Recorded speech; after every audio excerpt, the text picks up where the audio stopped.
and Okay, good physical evening. Welcome feel to the of your LSU team. Coach Show. We tried It's hard, also and I the just Saints wish we preview could have show. tackled that quarterback. We'll be previewing the Saints and Washington stayed in our game lanes and did a at better 8 job of o'clock. coaching. We're I in the coached that LSU defensive Coach Show line, so I right got to take now. the responsibility. I take the responsibility of the whole team. My guys fought. It wasn't like they didn't want to win. It wasn't like there wasn't a lot of fight at the end.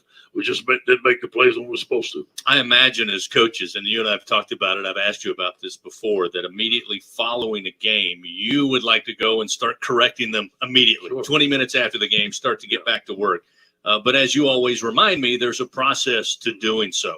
What was Sunday like for the staff and for you identifying and addressing those problems and then trying to find the solutions you need when they got ready and came back to practice to start the week? Yeah, I think once we identified what went wrong on Sunday, we started on Monday morning. And Monday morning we had an extensive meeting with the staff, and we had several things that I told them that we need to get better at, and I was point blank about it. And I told them this is how we're going to do it, and we had a plan for it this week, and hopefully we executed. Later on in the show, of course, we'll talk a little bit about what's been worked on in practice for LSU. Later, a scouting report on Kentucky. But how has the team responded through 3 days of getting ready, game week preparation for a tough road trip this week? Yeah, I think it took a little while to get over the loss, more than 24 hours, more than we like to. I think Tuesday we had some good things in practice. We were a little sluggish, but today we bounced back. We had an excellent Wednesday practice.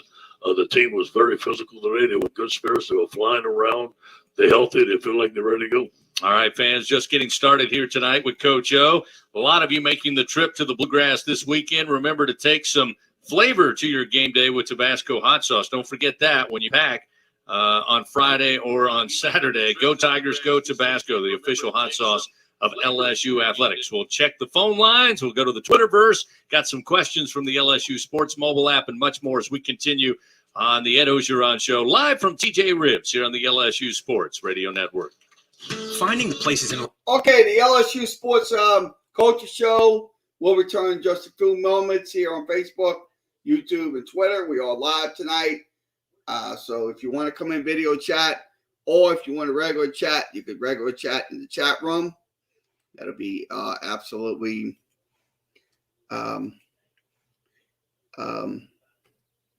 good for if you want to do that. So we'll send out the Facebook one too. So I'm going to send it out to Facebook as well as Facebook viewers. We'll send out the links.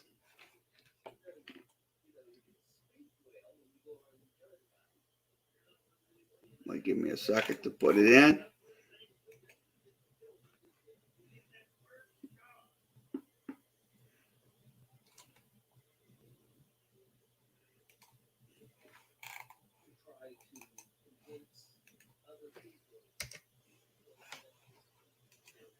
Okay, Facebook, let's go ahead and go over to the Twitterverse, see what's happening on the Twitter tonight. We'll read a few Twitters before we return to the coaches shows. So let me put that in. Okay, let's go ahead and go to the Twitterverse. Okay, let's begin with let's see. Let's begin. Okay, Go Prep hats. That's they're talking about. Okay, Ed Ogeron talk about tonight's show. Ed Ogeron show. Let's see what else we have. In sports world, we're going to scroll down. See what we have. Okay. Okay, if the Dodgers lose, we all win. So that's what they're talking about. The tonight's game, the Dodgers playing in the divisional wild card this week. So let's see what else we can talk about. If you got anything to discuss, okay. 2020 pick Quentin Byfield has been placed on IR. So that's with the Los Angeles Kings. So he will not be playing.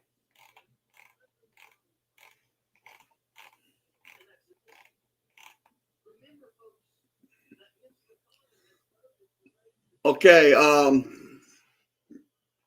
it's National Coaches Day. Coach Broderick Forbes and Coach Jason Rollins and his staff will see you soon. That will be in the Bayou Classic. That'll be on Thanksgiving weekend.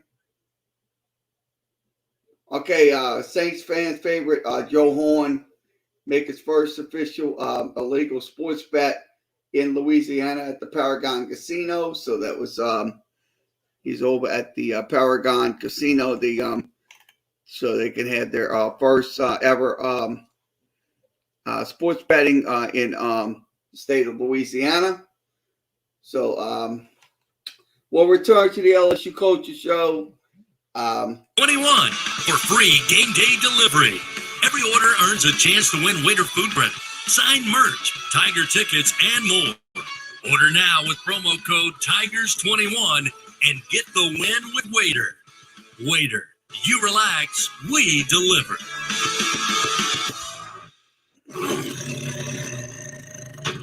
Placement just around the near side hash, kicking right to left. 13:40 remaining, second quarter. York swings the leg, kick is up, kick is good. He remains perfect on the year. 5 for 5, and he lifts the Tigers up 10-0 with 13:35 remaining here in the first half. Call in or tweet a question for Coach O. The phone lines are open. 225-578-4827 in Baton Rouge. Toll free from anywhere. 1-800-315-8255. Or tweet us live at LSU Radio. This is the Ed Orgeron Show. Live from TJ Ribs on the LSU Sports Radio Network. That's right. We're at TJ Ribs, where you'll find us each and every Wednesday at 7 o'clock. You'll get legendary Louisiana barbecue, of course, home of the Ed Orgeron Show, and the official barbecue restaurant of LSU Athletics, and the presenting sponsor of Tiger One Village. Use the QR code right from your table right now, where you are. For all of us here at the restaurant tonight, you'll be entered to win the Ultimate Coach O Show giveaway. One lucky winner will be chosen to win the ultimate LSU football experience, including sideline passes, 2 seats to practice, signed LSU helmet and jersey, and the tailgate party pack. Enter today at tjribs.com. So for those of you here, look for the QR code. For those of you listening, just go to tjribs.com. Coach, looking back to last week, again, a couple of phone calls we'll get to, but it was apparent early, and you talked about it last week, no surprise. Auburn was going to test the offensive line early. Most of the night, they had one defender on the front line in a stance. The rest were lined up in a rush formation. You said you expected to see that. The Tiger offense at times, again, early, as we said, made some plays against their secondary matched up in man. But as the game wore along, again, they were able to not necessarily – they got some sacks, but they just disrupted what you wanted to do in the offensive backfield. First of all, we wanted to start off with a great first down plan and throwing the football, the quick throws. We had them. We hit Keyshawn for a big play. We had a lot of receivers that were open. And then they started dropping 8 and sometimes dropping 9. We didn't adjust properly. We should have ran the ball more. We should have went in a different direction. And that's something that we got to get better at.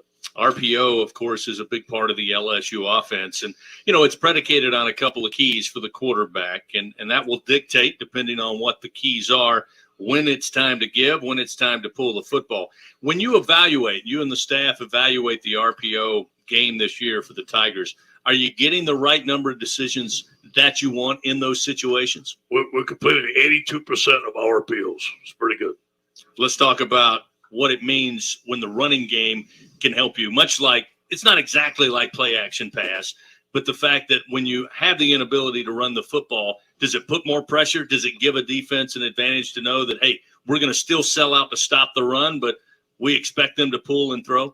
It all depends. It all depends on what we're doing. If we have a run tag, sometimes we have a run tag, sometimes we don't. You made mention in Monday's press conference that having to settle for field goals deep inside the red zone would be addressed, something you guys talk about all the time. I know it had to be frustrating for all of you to move the football and get in those positions to score. When you and the staff broke down the film from all angles, where did you see the issues that kept you out of the end zone? We just didn't hit. We tried to throw the ball too much. We should have ran the football. It was on the 5-yard line when they gave 1 yard. That's not LSU football. We got to make that correction. All right, let's go to the phone lines. Fritzy waiting patiently. She called before the show started. Fritzy, you're on with Coach O. Hey, Chris. Hello. Hey, Coach O. What's up, Fritzy? Coach O, first of all, Charlie and I supported you yesterday. We support you today, and we will support you to the end of time. That's why I love you. Get that out there first, okay? Now, this football season, you know, all these naysayers, this football season is far from over. We got 7 more games, and you know what that is? That's 7 more times that we can get a W. And anybody who don't think that you can't get this team up and us get these W's, I'm telling you right now, they don't know jack about football. I know you're going to go to Kentucky. We're going to get that win. We're going to bring it home. And then all these people are going to shut the hell up. Go Tigers. Go Tigers. Love you, Fritzy. Thanks, Fritzy, for the call. Let's go out to Keaton. Keaton's always fired up. Keaton's in Birmingham. You're on with Coach O. What's up, Coach O? How you doing, Keaton? I'm all right, sir. Corey Kiner had 5 carries, 22 yards. Tyrion Davis-Price had 5 carries, 18 yards. Tyrion Davis-Price had a catch for 9 yards. Corey Kiner had a catch for 6 yards, in which he stepped on one guy and ran clean through the other. You know, there's a big fight this weekend on Saturday, Coach. There's going to be another one in Kentucky. And I believe, I know you know about boxing. And Corey Kiner and TDP are built for a heavyweight fight. They will give body shots, and I believe that the amount of time they acquired, they put together almost 60 yards of offense on only 12 touches. Yeah. And I believe if the amount of touches double, that the production will certainly double. And I think that's just all. I think they will close the game and they will break teams down when y'all have that 2-score lead, and y'all will be able to ice the game. Yeah, you're right. You know, we want to be 50-50. We're not nowhere near it, but I've always wanted to be 50-50 since I became that head coach at LSU. We've been our best. We've been 50% run and 50% pass, and we aim to get there. We just got to get the running game better. Thank you, Keaton. Good to hear from you once again. Coach, defensively Saturday, there were breakdowns as that will happen in almost every game, but it was a little different last week, and you touched on it earlier. It wasn't really just busted coverages as much as Bo Nix was able to extend plays and slip out of tackles when it looked like LSU had him hemmed up in the backfield. When you watch the film and you go back and talk to the guys on Monday in preparation, what do you say? Like, this is how he escaped and we didn't make the play. Yeah, first of all, I thought we did a very good job of stopping their outstanding backs. Tank Bigsby was a great running back. Our coaches had an outstanding plan. They tried to run the football. We made some great plays on the plays that we had practiced, so we stopped that. So I got to give credit to our football player. That Tank Bigsby was a great player. With the quarterback, it's all about angles. It's all about not jumping. Sometimes we jump when we shouldn't have jumped. Sometimes we took the wrong angle, and other times he just made some plays. Before we go to break, obviously, we heard earlier today, tough news about Major Burns earlier, not going to be able to go this week. It sounded like on your teleconference that he'll be back soon. We certainly hope so. But what's this week's update on the team's health overall? Yeah, I think we're in pretty good shape. Jordan Toles is going to have to show up. Todd Harris is going to have to show up. Cam is going to have to show up. The next man up. Major had a unfortunate accident, but, we have guys that go down. Next guy's got to step up. We're in pretty good shape. We have our offensive line that's healthy. We're the healthiest we've been in a while, to be honest with you. All right, fans. Want to remind you the Whataburger Junior Broadcaster Program gives Tiger fans between the ages of 6 and 12 the opportunity to be interviewed by the LSU Sports Radio Network crew on LSU Game Day before each and every LSU home game. To enter your child, all you have to do is download the LSU Sports mobile app, click on the Whataburger Junior Broadcaster ad, hit the like button for your chance to win. Winners will also receive 4 tickets to the next LSU home football game. We'll take a break, couple of more calls to get to. We'll do that on the flip side of this. It's the Ed Ogeron Show live from TJ Ribs here on the LSU Sports Radio Network. Okay, the Ed Ogeron Show will return in just a few moments here on Facebook, YouTube, and Twitter. Let's go back to more tweets. I'm going to pull those tweets up right now. Let me go ahead and do that. Okay, let's go over some more tweets. I'm going to refresh and see what's happening on the tweets. So let's see what we have in our tweets tonight.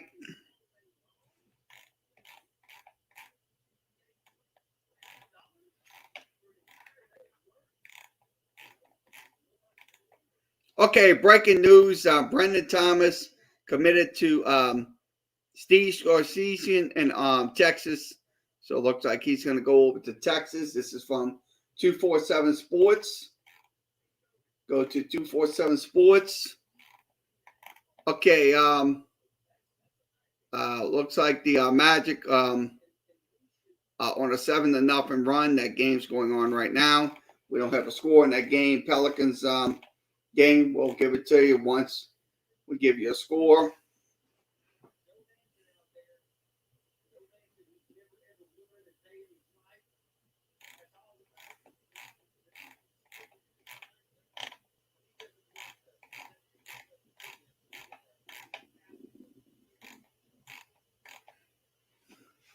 Okay, LSU volleyball going on at the Pete Maravich Assembly Center. Nice shot right there. That's what's going on. That's the volleyball players that's playing. So let's see what else we have.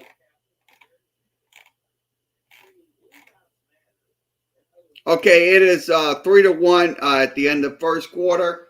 That's in the Canadian Football League going on right now. Wednesday Night Football. Okay, Texas only call McNair on trading Deshaun Watson before the November 2nd deadline. We'll just wait and see.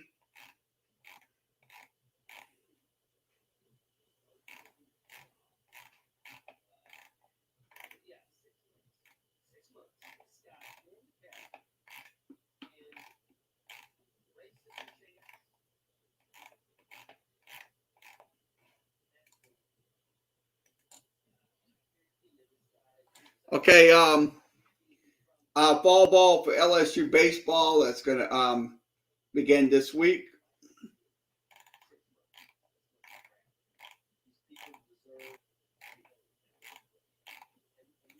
Okay, the Cardinals get on the board first. That's in the NLDS series. So that score, we'll give you an update on those scores.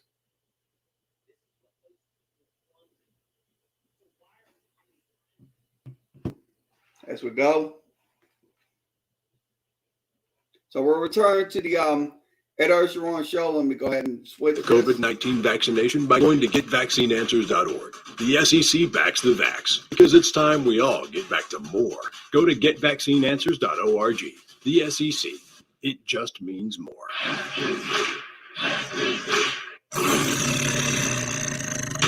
This one will be a 26-yard try. Hash mark far side. Again, York kicking right to left. The placement is down. Kick is on the way, and the kick is good. York now 6 for 6 on the year. The Tigers do extend their lead 13-0 with 8:38 remaining here in the second quarter.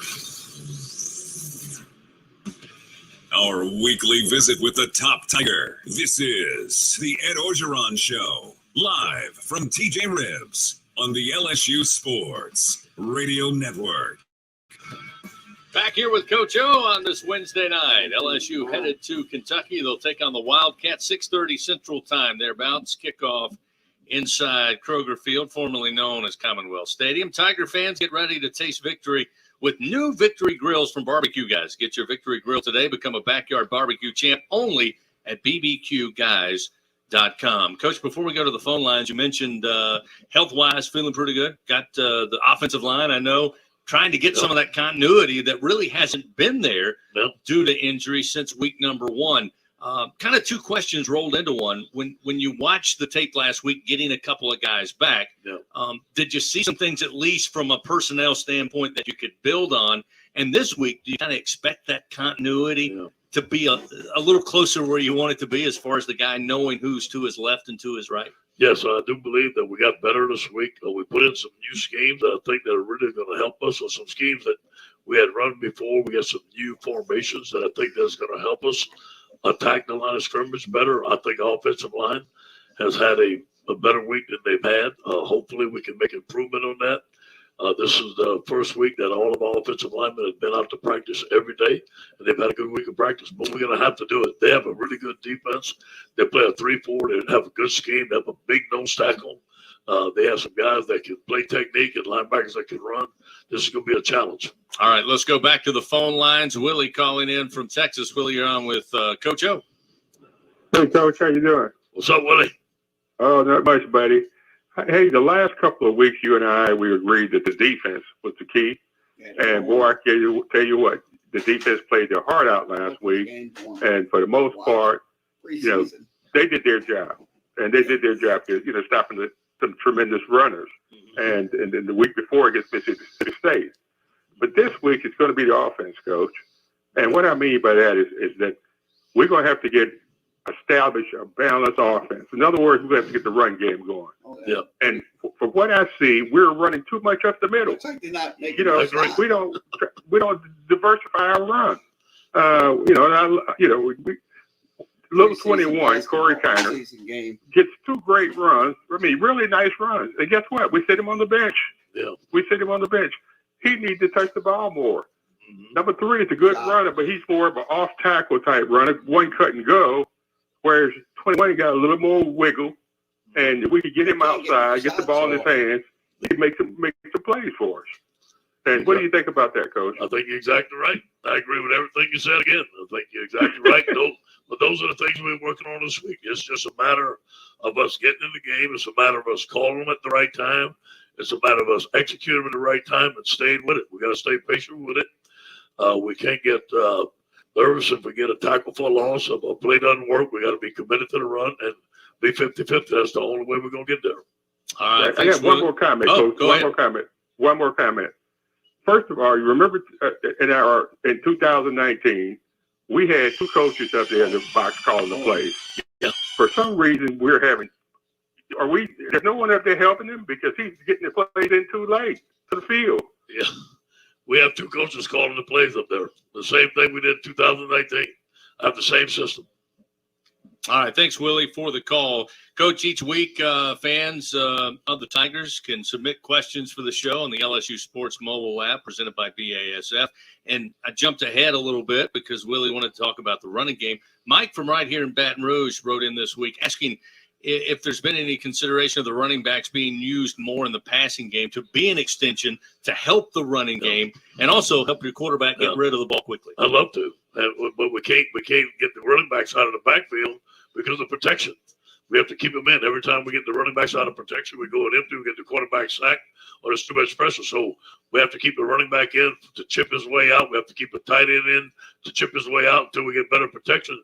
We can't empty the backfield. All right, let's go back out to the phone lines. Calling in from Lake Charles, we got Chad, who's been waiting. Chad, you're on with Coach O. Yeah, I had 2 campaigns. D-Tank do okay last week, and O-line do okay.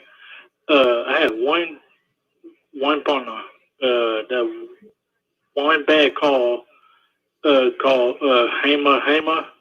The one guy no call that. I don't know if you talking about the referees. I think maybe you're doing that. We did question some things, and there were some mistakes made in the game, some costly mistakes made in the game.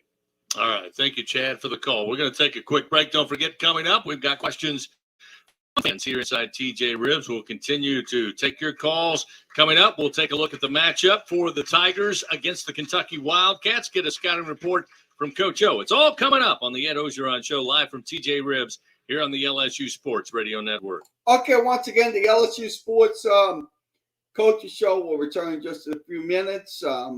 Once again, 8 o'clock, we'll have the Saints preview show. We'll preview the Saints and Washington football team this Sunday.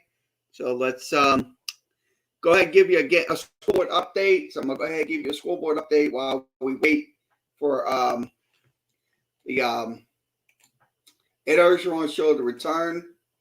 So we'll put this up on the screen and I'll give you an update on those games. Okay, let's give you an update. Okay, Major League Baseball tonight. The National League wild card game is Cardinals up 1-0. That's at the bottom of the first, one out in the inning. Also, the Pelicans playing tonight. They're down 21-13 in the game. So 21-13. Now it's 21-14 after the basketball. So other games. So NHL games going on tonight. Let's give you an update on some NHL action.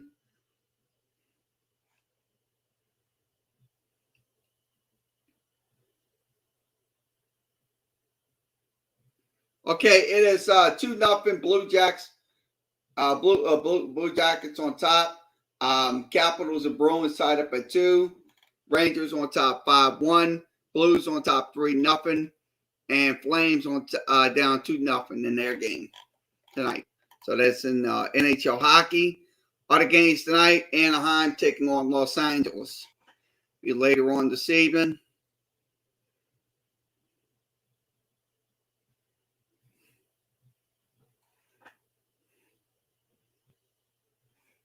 Okay, let's see what else we need to update you on. I don't think we have any scores. We only have one game going on tonight, and that's the wild card game. So that's still 1-0. That one.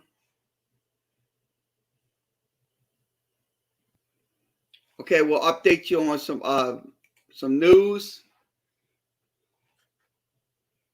Okay, San Diego fired Jace Tanger after falling short of their big goals. It looks like there are going to be some changes in San Diego. He was the finished second in the National League Managers of the Year. The president of baseball operations announced the move on Wednesday. Padres finished 79-83. They finished in third place. 28 games back of the San Francisco Giants, so they did not make the playoffs this year. So that's once again, unfortunately, that is the reality of it. You can't. You got to win in order to keep your job. So let's see what else we have. Okay, New England traded Stephon Gilmore to the Carolina Panthers for a draft pick. So it looks like he is going to be going over to the Carolina Panthers to play football. So it looks like New England's making some changes after their loss against. So after their win against Tampa Bay last Sunday night. So that's what's happening in the news right now. Let's go back to the LSU Ed Orgeron show. So let me switch this out. I'll mute this and for work, a wedding, or even bathing. With Cox, you can actually wear it all season long because we give you game day coverage and content 24/7. So join us and dress accordingly. Hey, Tiger fans, just say Fan Zone into your Contour voice remote and enhance your game day experience all week long. Play games, win prizes. Cox, we're LSU fans 24/7. So Cade York going to try to add to the lead. He'll put it up and true. 22-yard field goal is good. That'll make it 16-10.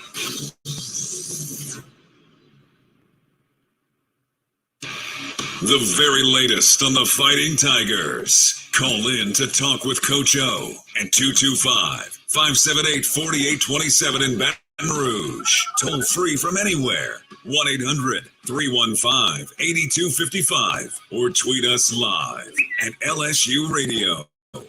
This is the Ed Orgeron Show, live from TJ Ribs on the LSU Sports Radio Okay, Network. the Pelicans down 26-18. Coming up, we're going to hand the at microphone end of over to one. some fans here inside TJ Ribs. But first, going to go back out to the phone lines. Monique has been waiting patiently, so I want to get to Monique right out of the gate. Monique, you're on with Coach. I want to thank y'all for being here, as I always do. I want to say that, Coach, you are doing an absolutely excellent job.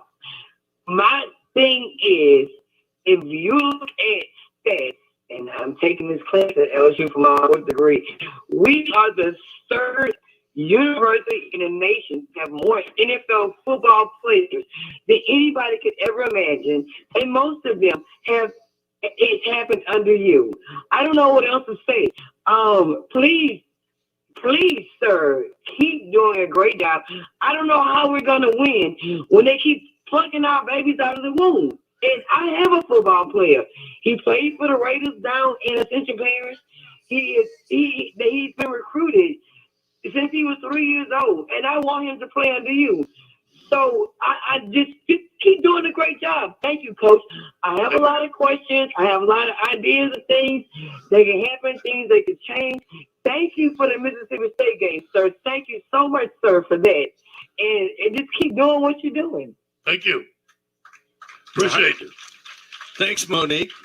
And real quickly, let's go out to Forrest. Forrest calling, and Forrest, you're on with Coach O. Coach O, I want to say it's an honor to be speaking to you. I ended up in Lexington just by fate, but I'm from Louisiana. And just a couple of quick questions, sir. I wanted to update on Derek Stingley, and I wanted to know if possibly I might see Joe Burrow pop his head in up there at Kroger. Yeah. Well, if Joe comes, we'll put him in for sure. No problem with that. No, Derek's not going to play this week, and I'm not sure of his status for the rest of the year. I just really don't know what's going to happen. We have to play it week by week. Obviously, Forrest Joe's got a game on Sunday in Cincinnati, but it's not a bad ride. So who knows? Keep your head on a swivel. You might see Joe inside Kroger Field at Kroger Field on Saturday. All right, let's hand the mic over to some great fans here at TJ Ribs. And we'll start it out. Let's see. Where's my list? Here it is. I think we'll start with Mike. Mike, your question for Coach O. What's up, Coach? Go Tigers. All right, Mike. Big Ragu said he started rehab today, and good luck. Yes, thank you. All right, Coach, with the dawn of the transfer portal, the NCAA came out with this new rule where you can oversign about 7. Yeah. Can you sign all 7, or just explain that process? Yeah, what's going to happen is that is going to enable us to sign more high school players. All right, sometimes if you have 25 initials, say if you're going to sign 7 transfers, you can only sign 18 high school players. Now we can sign 25 high school players plus 7 transfers, which is going to help us because we've done a good job of signing graduate transfers, junior college football players, and we don't know a certain position. We need those guys, so we can sign 32 guys. That's going to really help us. Good question, Mike. Everybody paid attention to that news breaking earlier in the week. All right, we've got Luke. Luke, time to talk to Coach O. What do you got? What's going on, Coach? Hey, no, Luke. So I know it's early in the season, and our proverbial backs seem to be against the wall. A lot of our true freshmen have stepped up and delivered on multiple occasions. How are they handling the pressure, and how is the coaching staff handling the pressure? Well, first of all, the freshmen are doing great. I mean, those guys, they're running around there. They want the ball more. They're doing it as a great class. Obviously, I think that this is one of the best class we've recruited since I've been here. The coach, I tell them put it all on me. It's my responsibility. And we understand. We understand the expectations of LSU, but you know what? We have expectations of ourselves, and they're just as high. So we're disappointed. We take the responsibility of getting this team better, and we're going to get it done this week. All right, Luke, thanks for the question. All right, everybody, here it is. Evil Twin. Microphone is yours. Coach, it's kind of like when Boudreaux woke up one morning and found a gorilla in his tree. He went to the Yellow Pages, and he found Thibodeau's Guerrilla Exterminating Service. He called Thibodeau over. Thibodeau called over in his pickup truck. He took out a step ladder. He took out a pair of handcuffs, a shotgun, and his trusty dog Lamar. Thibodeau said, "This is the plan. I'm gonna put the ladder up against the tree. I'm gonna climb up to the top of the tree. I'm gonna shake the tree, and the gorilla's gonna hit the ground." And he said, "You know what's gonna happen, Dex? My trusty dog Lamar has been specially trained. Anything that hits the ground, he's gonna bite it in the private parts." And he said that gorilla's gonna go to try to protect himself. And when he does, we're gonna put the handcuffs on him. And they said, well, what you going to do with the shotgun? Thibodeau said, if in the likely event that I fall off the ladder and I hit the ground, take the gun and shoot Lamar. Coach, the moral of the story is the simple and the direct solution is always the best. And if you get too complicated, always have a solution to the solution. I agree with you. You're a good man. I get it. Coach, I want to say this, and I say it with seriousness. When it comes to I know that no one is above criticism, and, no one's happy with this. And, sometimes criticism is warranted, and that's fine. But one thing that we should never do is lose respect for you. Thank you. And the reason for that is because you won us a national championship 2 years ago. And thank you. You won us a national championship, and you didn't do it with mirrors. You did it with the hardest schedule in the history of the United States. Thank you. And not only that, you didn't inherit that team. You recruited every single one of them. Thank you. Appreciate it. Thank you. you. So you are entitled to respect. Thank you. Okay? Thank you. Now, we can still criticize you, That's right. but you're entitled to respect. It's all part of it. I get it. That's right. Coach, I have a couple of questions to follow up on Bandit's question about the transfers. What positions would you be looking at this year to fill with those transfers? And also, I have a question about Miles Brennan. Yeah. Is he eligible to come back in 2022? And if he is, does he want to come back? Yeah, we'll see about Miles. Hopefully he can come back this year. I'll give you two guesses that what position I would be looking for, and the first one don't count. Thank you. Evil twin. Well said tonight. Give him a hand, everybody. Give all of our fans a hand. All right, real quick before we go to break, Coach, and really start looking at this Kentucky team. I know you guys cover everything each week. You're always trying to get better. You say it all the time. We've always got to take a step forward each week. But if there were 2 or 3 major themes that you noticed at practice that you were really harping on and the coaches were really focusing on, what would they be? Number one, get the playing time and run it. Not have any pre-snap penalties, not have to call timeout. Let's be very decisive in what we're doing. Let's be 50-50. Let's be aggressive. On defense, we have to stop the run. They have the leading rusher in the SEC, and they have the leading wide receiver in the SEC. They're very efficient.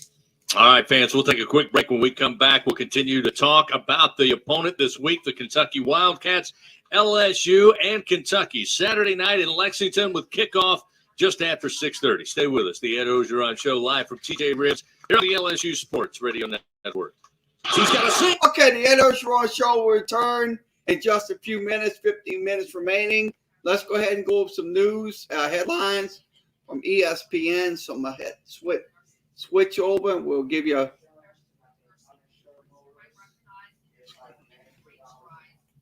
can we put that in the screen? Okay, scoreboard update. It is once again top of the second, 1-0 Cardinals on top.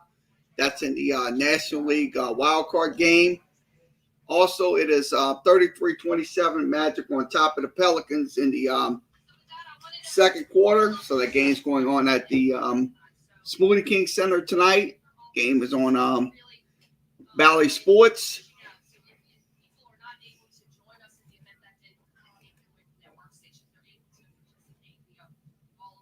Okay, Northern Colorado assistant coach Max McCaffrey reprimanded after eroding clipboard toss hits a fan. So the offensive coordinator with Northern Colorado is going to be reprimanded for inadvertently hitting a opposing fan with a broken clipboard due to a 40-7 loss. McCaffrey's older brother, he is the older brother of Christian McCaffrey, and he's the also Stanford running back coach Christian McCaffrey. In a statement, the Northern Colorado issued a statement in a video in conjunction with the Big Sky Conference, Montana State. So that's what, like I said, you can't go around. These coaches cannot go around hitting fans because they're mad or angry or pissed off or whatever. So that's the thing about it. Look, it doesn't matter if you're the home team coach or the road team coach. You got to show a lot of discipline. Sure, these fans might get angry and might get irritated with you and stuff like that and cause so much problems. But the truth of the matter is what? You got to show restraint when it comes down to it. So this is from ESPN.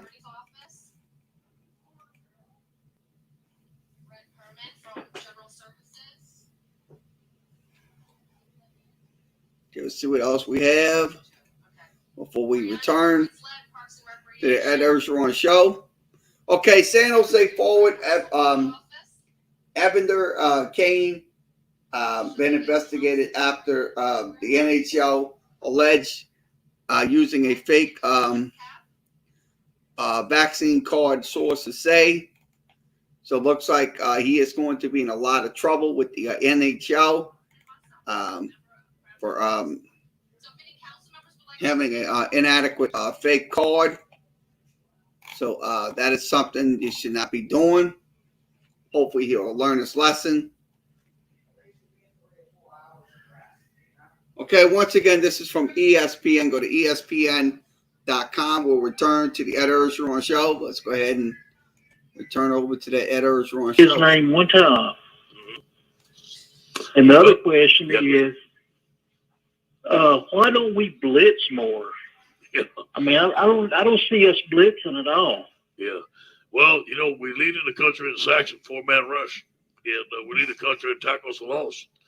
And, you know, sometimes when we blitz, it's man-to-man, and it hasn't worked for us. We're better off in a 4-man rush. Now, sometimes we blitz and we sit in 5. You may not see it. You may not notice the blitz.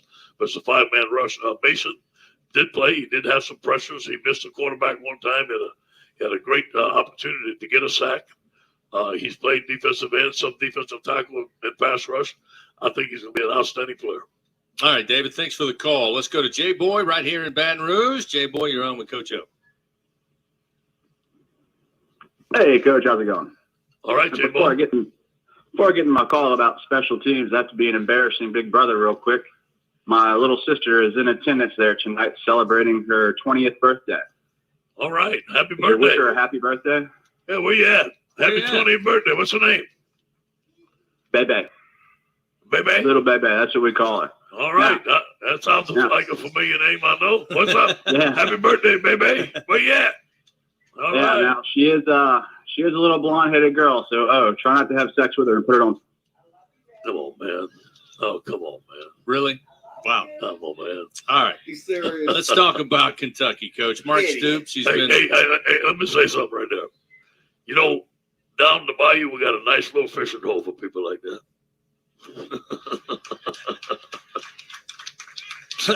Let's get back to football. Mark Stoops, Coach, has been workmanlike in his time at Kentucky.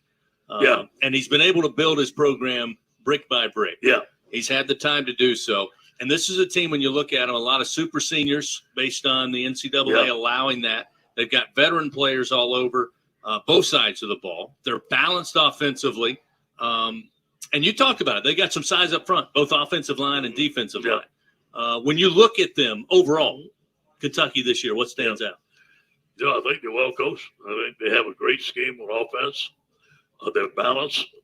Their offensive line is a good zone blocking scheme. They know what they're doing. And Darren Rosenthal, as we know, a player that we had here, is doing an outstanding job for them. Their right tackle is a projected #1 draft pick. I think they do a very good job of picking up blitzes, picking up stunts up front. Their running backs run hard. Their quarterback is very efficient. They give you different personnels, different motions and shifts.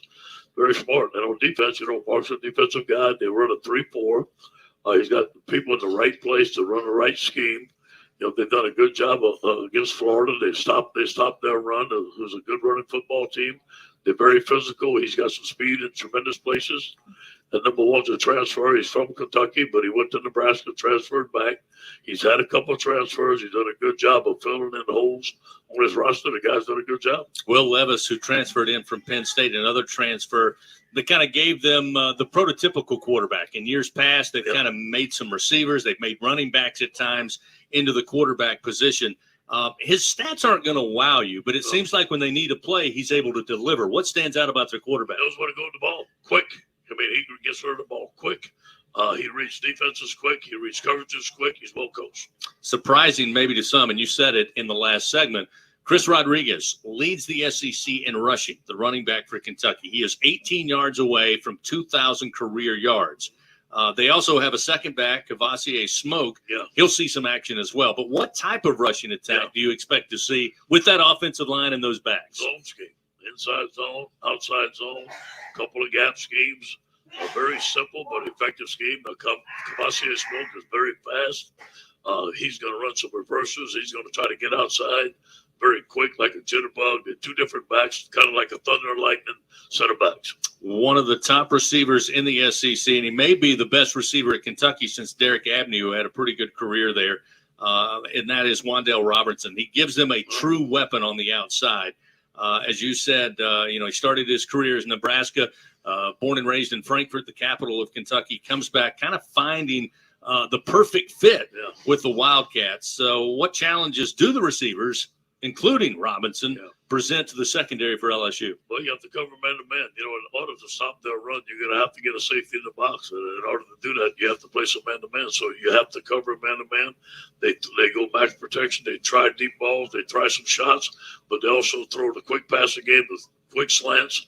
Give him the ball. They throw a lot of screens, put the ball in his hands, and let him make plays. All right. Again, I wanted to mention when we were talking about practice, there's no cowbells in Lexington, but last week, and I've been to games there, formerly known as Commonwealth Stadium. I don't know if it's something the way the building is built, but the amplification, 61,000, is very loud. Last week, Florida had 15 penalties, 8 of which were false starts on offense. I imagine you guys have talked about what the noise environment is going to be like.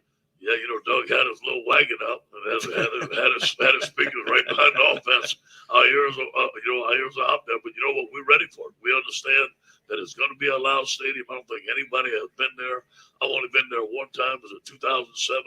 I know the place is loud. I remember back then it's even bigger and louder now. They're 5-0. It's going to be a great crowd. But you know what? That's why you want to coach football in the SEC. You want to play a game like this. Last week you and I were talking on the show about how your guys handled the cowbells in Starkville. Yeah. And it helped that you guys got off to a good start, both offensive and defensively. That quelled the crowd just a little bit. You got to start fast. You got to go in there with your hands up, and you got to quiet the crowd down. The only thing that quiets the crowd down is big plays. All right, fans, we're going to talk about the defensive side of the Wildcat team when we come back. It's our final segment with Coach O this week. We'll be right back to wrap up the show after this on the LSU Sports Radio Network. Do you have Medicare and make less than $1,615 per month? Or do you have Medicare and Medicaid? You may be eligible for extra benefits you're not getting now, and you may be able to enroll in a Medicare Advantage plan from People's Health. Don't wait. If you enroll in a Medicare Advantage plan from People's Health today, your benefits may begin the first day of next month. Call 1-855-410-7761. That's 1-855-410-7761. People's Health, your Medicare health team. Hollingsworth Richards Ford is a proud sponsor of the LSU Tigers. For over 30 years, we've been a member of LSU's transportation team. And when you buy your new Ford at Hollingsworth Richards Ford, you'll get peace of mind with our nationwide lifetime powertrain warranty. That's right, a nationwide powertrain warranty with every new Ford purchase. Only at Hollingsworth Richards Ford, located at 7787 Florida Boulevard. Or online 24/7 at HollingsworthRichardsFord.com. Go Tigers! See dealer for details.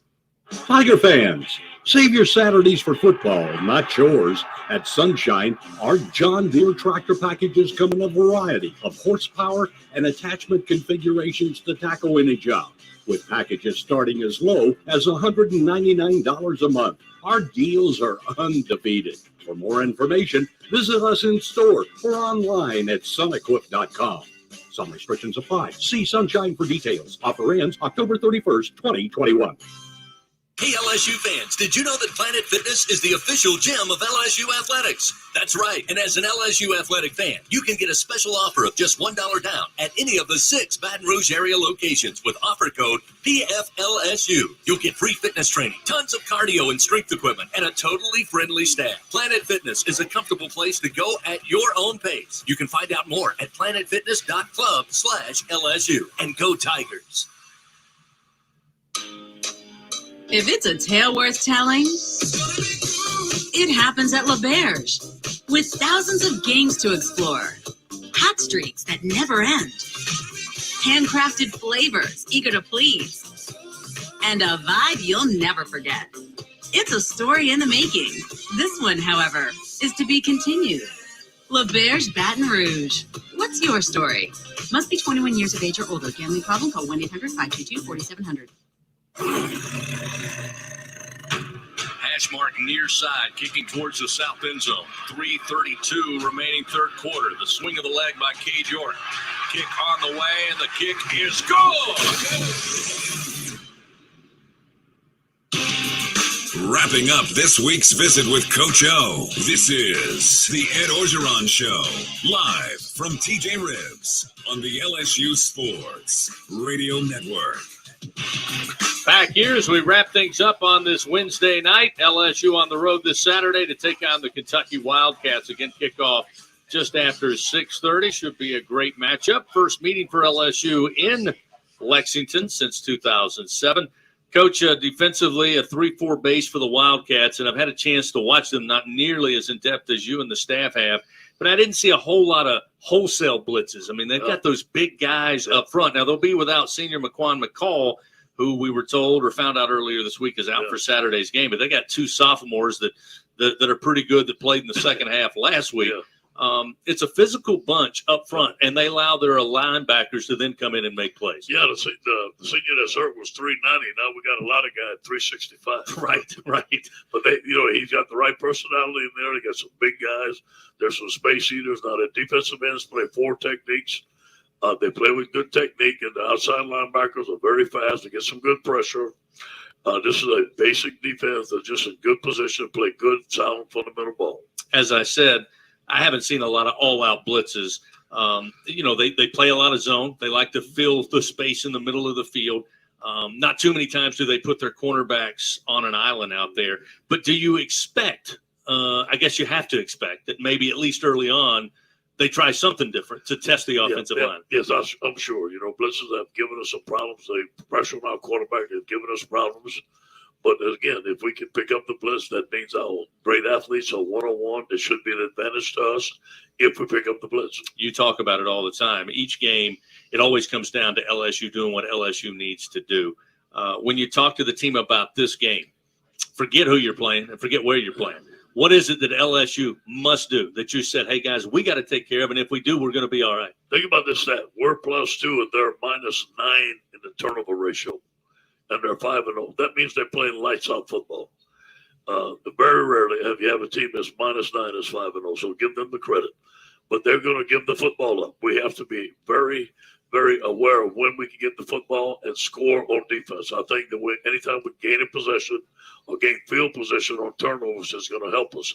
We're going in hostile territory. The number one thing we have to do is take care of the football, not make mistakes, pre-snap penalties, get behind the chains, and run the football. I think being physical and run the football when you're on the road and taking care of it and playing good defense is a remedy for success. You mentioned taking advantage of some opportunities. Special teams came out big for them last week with a 75-yard field goal block return for a touchdown, which as turned out in a 20-13 game really became big. How do you see the Tigers getting some key plays from the special forces this week on the road to help you? You got to look at our field goal block team. They've been great.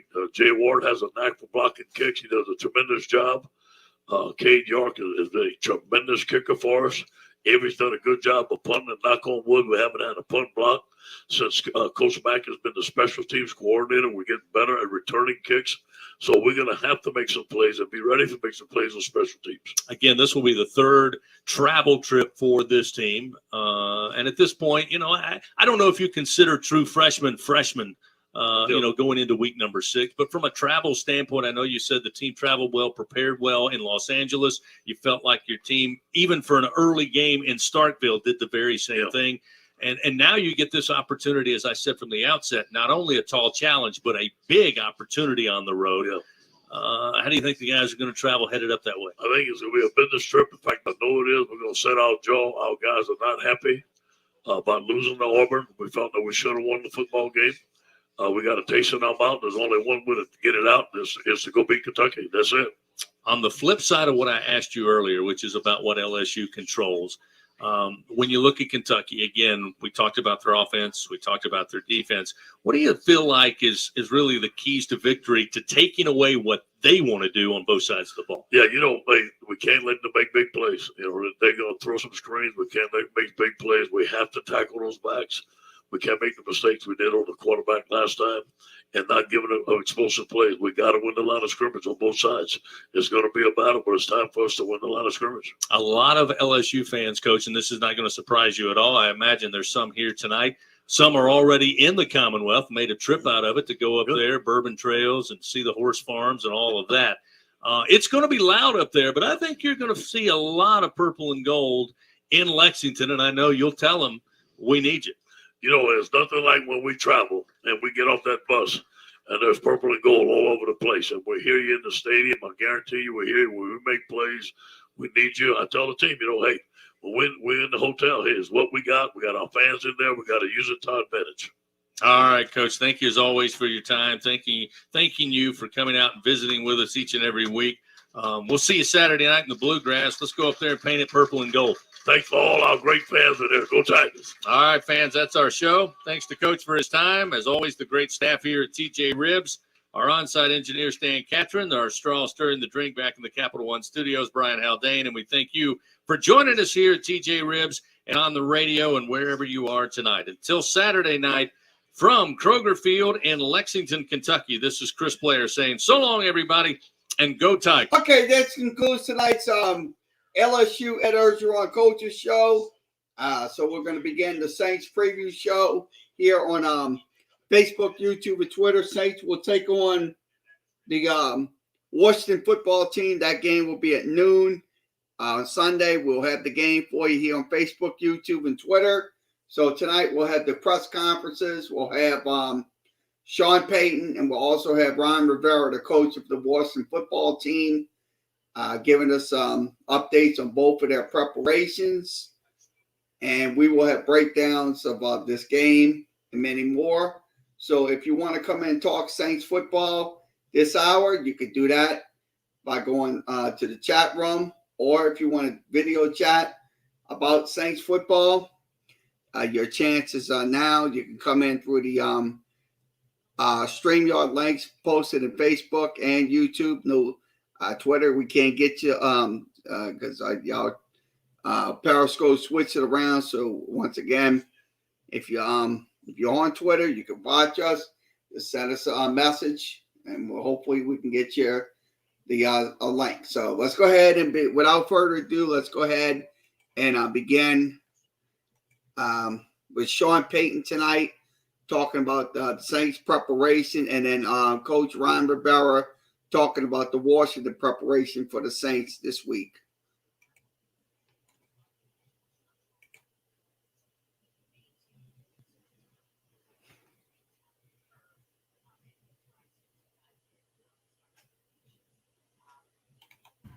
Hello.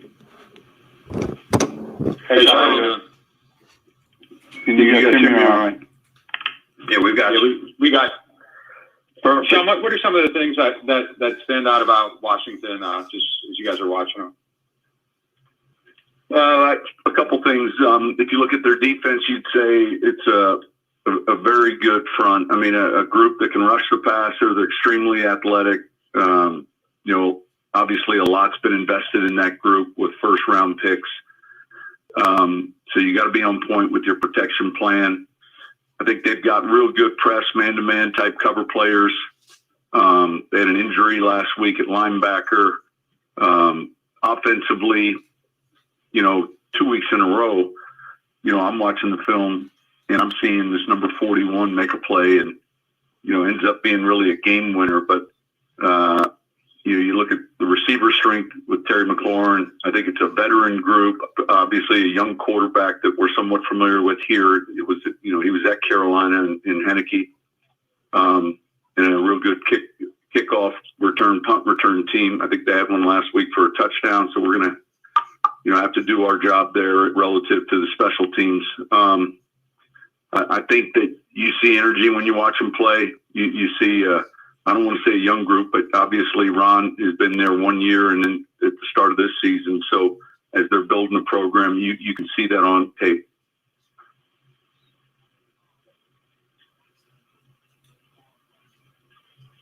Sean, in general, as a coach, 4 games into a season, I mean, do you start to get a feel for your team about this point of the year? Well, I think you get an early feel, and yet I've said this, and there's so many things right now that we're in a hurry, in a race with a sense of urgency to improve, and we're in the midst of doing that. We're 2-2. We've overall handled the turnover takeaway fairly well. There's numbers that we have to be better at. Our third down and red zone numbers are solid. Our overall explosives aren't where we want them offensively. Defensively, last week all of a sudden there's a series of chunk plays and your passing statistics go. And so it's understanding how to win each game. But I think that no, I wouldn't say at week 4 I'm kind of seeing our team that the way I see it. I see a lot of players coming back at some point and slowly being integrated back into the lineup. In the meantime, the guys that are currently playing, we're counting on to do well and play well. And what goes into that race to improve? I mean, are you constantly tinkering and adjusting as you go along? No, I mean, just we're talking about the technique of breaking down and tackling, the bump and run technique, receivers working on getting off releases, all the things that, that really when you have a short training camp with very limited pads, that there's just a lot of the fundamentals that I'm referencing. Sean, I guess it's not quite a quarter of the season now that it's expanded to 17 games, but we usually ask you for kind of a quarterly assessment. Where would you, I guess you're never really satisfied with where your team is, but where would you assess that they are right now?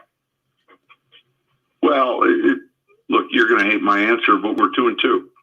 And it is what it is. I mean, in other words, and so, this is an important game for us. Gives us a chance to get to 3-2. It's an NFC opponent, and it's a road game. Now, obviously, we have an early bye, but there are a number of things that I've seen that, man, I'm pleased with and I like, and then there are a handful of things that you're looking at and wanting to see improvement from. Sean, you mentioned the explosives aren't where you want them to be. Is that anything you guys are doing, or is it just kind of the function of how these games have played out? Yeah, I think probably a combination of both, honestly. Generally speaking, some of that comes, they're not all just 30, some of it comes with run after the catch, intermediate throws, and then some of it based on who we're playing and the coverage you're getting. So we'll see how that trends. Obviously, it's something we're paying attention to, and it's something that is a point of emphasis. Sean, would you say there are areas that you consider concerns right now, or just things that you think can be fixed pretty easily? Say it again. Are there any areas that you would consider like big concerns, or just you feel like everything is, pretty fixed? No, I mean, look, as a coach, you're always each week concerned. You're concerned about the opponent matchup. You're concerned about your depth. And so, but all of which I think,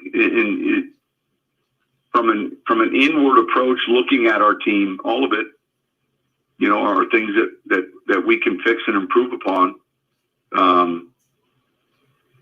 And so that's the journey. That's what we're working on right now. Sean, when you talk about the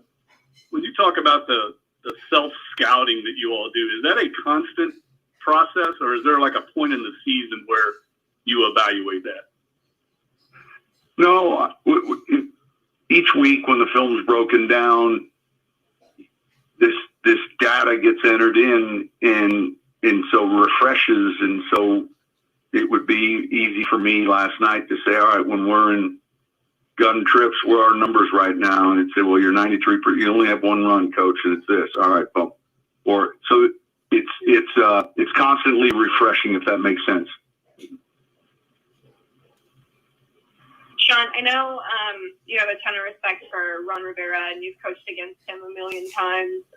You looking forward to seeing him and the challenges that his team presents this week? Well, I'm looking forward to seeing him. I'm not looking forward to the challenges the team presents. Yeah, it'll be good to see him. Yeah, no, listen, I know what you meant. There are a number of guys on that staff that we know. Of course, a number of them were at Carolina with Ron. Those are guys we have a ton of respect for. And, when you play, you're playing a division, maybe an opponent that, you haven't seen in a while, and certainly personnel you haven't seen. That's what makes the work week challenging and yet competitive, because you're wanting to put together the best plan possible. Look, his teams have always been very physical, and he's doing a great job there, just as he did at Carolina.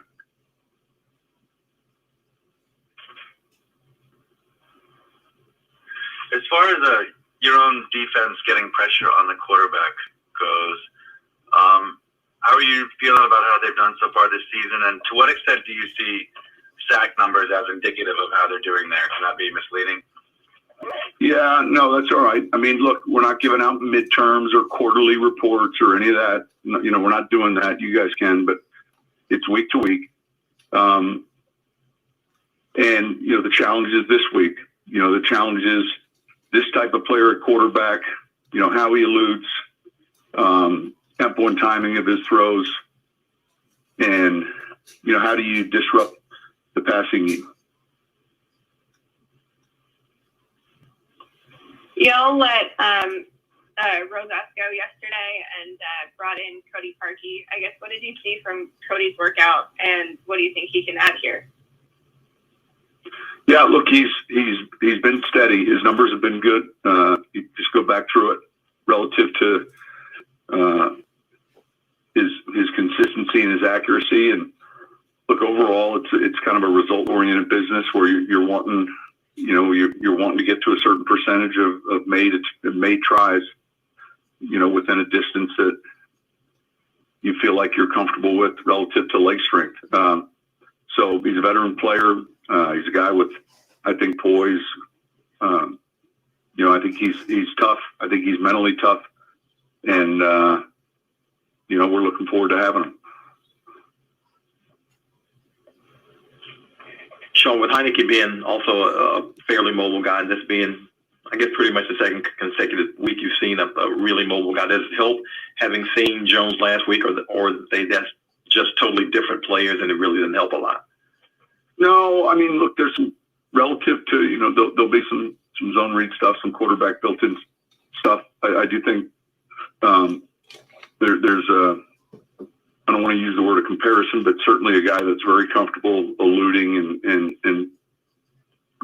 someone that can make plays with his feet. So, yeah, I would say there are some similarities that way.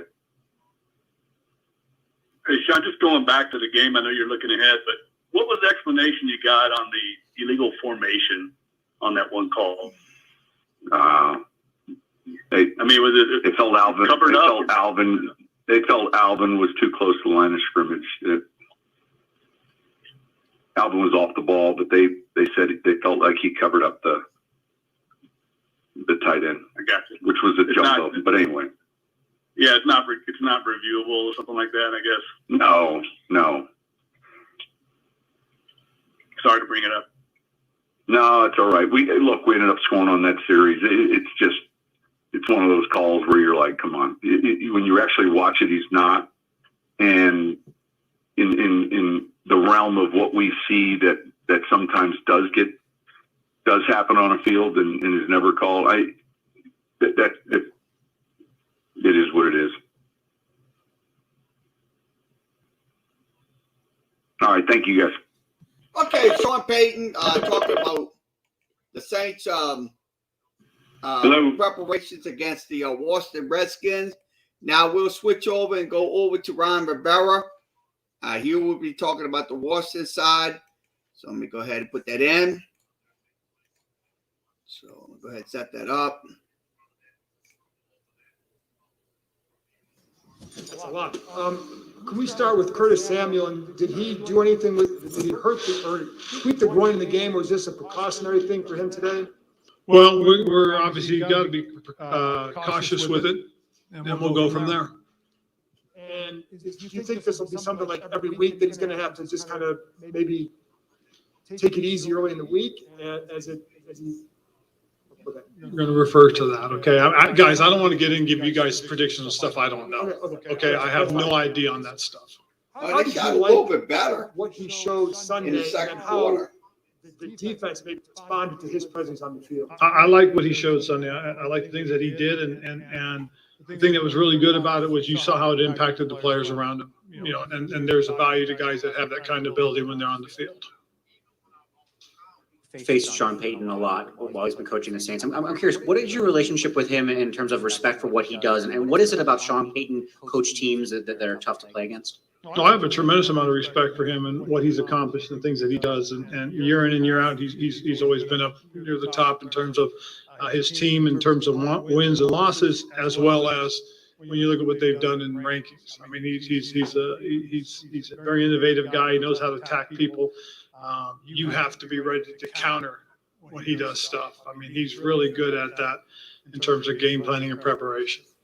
We saw Bubba Tyre out there. What is his role now with Ryan Vermillion not here? And do you kind of have a plan for what you guys are doing while Ryan's not around? Well, for the most part, Bubba is really just here volunteering. He came in to help out, and that's it. I mean, he's got time and he would love to, he wanted to come and just help us. So he's volunteering. And for the most part, as far as we're concerned, we're going to do everything pretty much by committee. I go down there and I check in with the trainers, and then I check in with our therapists, and we go from there.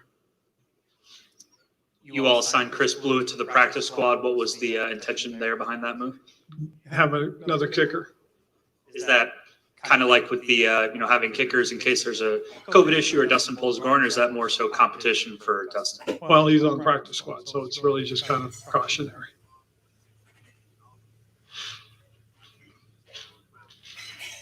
I'm not asking about specific guys, but when players on other teams suddenly become available, they get waived or whatever, what's the process for a quick vet so that you can decide, hey, this is worth us looking into or it's not? That's a fair question. It really is, because when those players do come up, our pro department right off the bat starts pulling up their reports, and they start looking at tape.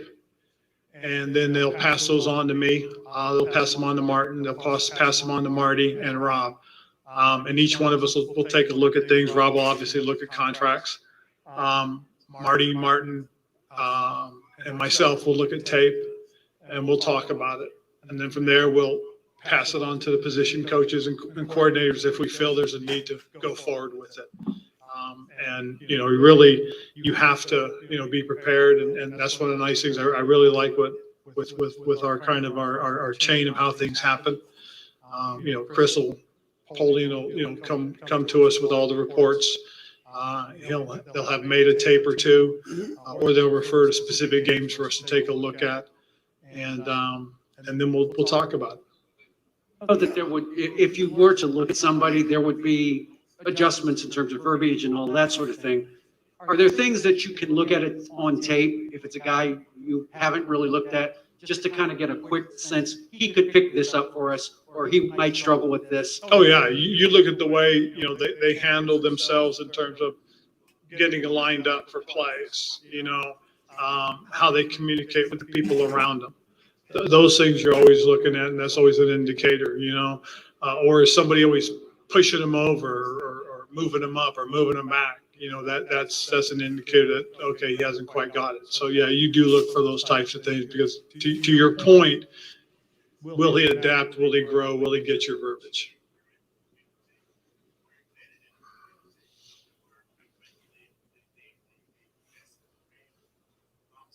Ron, you've talked all along about it. It's not just what you're doing. It's not just about this season, but trying to get a sustaining situation here for the long haul. From that perspective, how do you look at what you guys have accomplished so far this year in terms of what you're building for the long haul?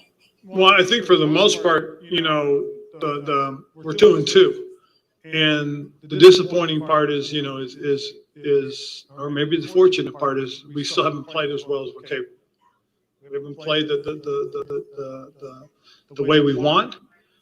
There are some obviously things that we're still working on getting corrected, but you know, that's where we are. I mean, to be honest, I mean, I'm just, you know, there's a little bit of frustration sometimes because I know just how much better we can play it, especially based on the way we finished last year. But I know we've got to work to get to where we want to be, so we'll continue to work.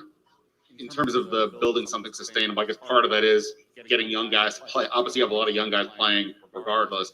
I guess how does that go when you're, like I said, still struggling a bit right now? You need young guys to get experience, but then you also need guys to be able to step in and do some things now. Right, but you also want to rely on some of the veteran guys, you know, and so when we're struggling, you know, and everybody's struggling as a whole, as a unit, and so you just got to keep playing, keep fighting, keep working, and keep practicing. I mean, that's the only way we're going to get better is to practice and practice better too. In your Monday chat with JP, one of the things you said was you need to look and see if the defensive schemes are overly complex or tough for these guys to execute. Did you come to any conclusions on that? Is there anything you'd like to tweak? No, I like what we're doing. I do. I think there's a lot of things that we do. I think that there are some things that we can be better at, and there's some things that we most certainly can go ahead and continue to refine and use. It's one of these things that's just kind of, you know, what we're struggling with right now, and we're going to keep working. I mean, again, like I said, we're 2-2, and the thing that we're disappointed is we feel we could be better than that. And specific to Chase Young, people are going to see the sack number, obviously, and react to that. Do you have a sense of how would you evaluate his overall performance to date? Well, when I look at some of the things he's done and look at how people react to him and how people have, you know, basically slowed him down, you know, there's an impact there still. And I think that's one of the things that we just have to be smart about. You mentioned before the season, kind of wanted to play more man defense. It seems like there's a healthy balance, but I'm wondering how you feel about that, how that's been and what you've seen when you guys have played. Ask me again.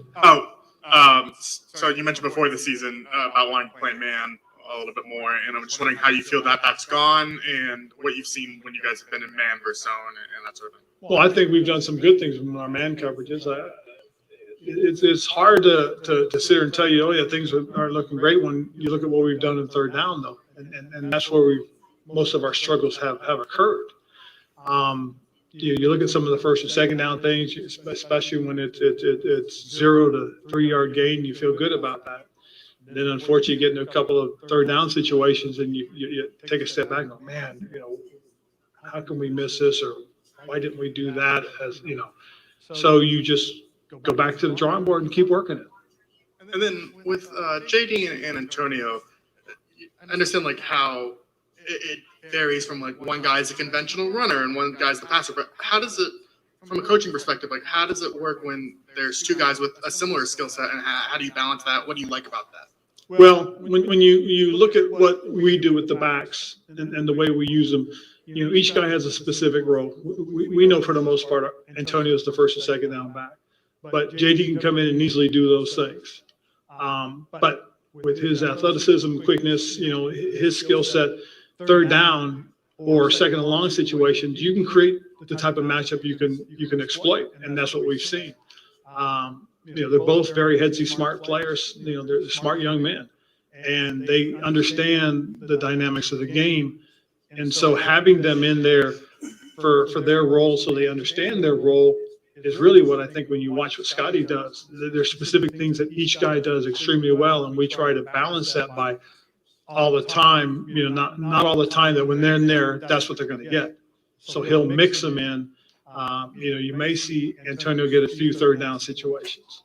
You may see JD come in on a 1st and 10 at the beginning of a series or something like that, because you got to break those tendencies. Because if not, every time, you know, JD comes in, you know, you're going to get this. Every time, you know, AG comes in, this is what's happening. So, you know, you have to balance it by, you know, mixing it and not necessarily, you know, allowing them to have a tendency.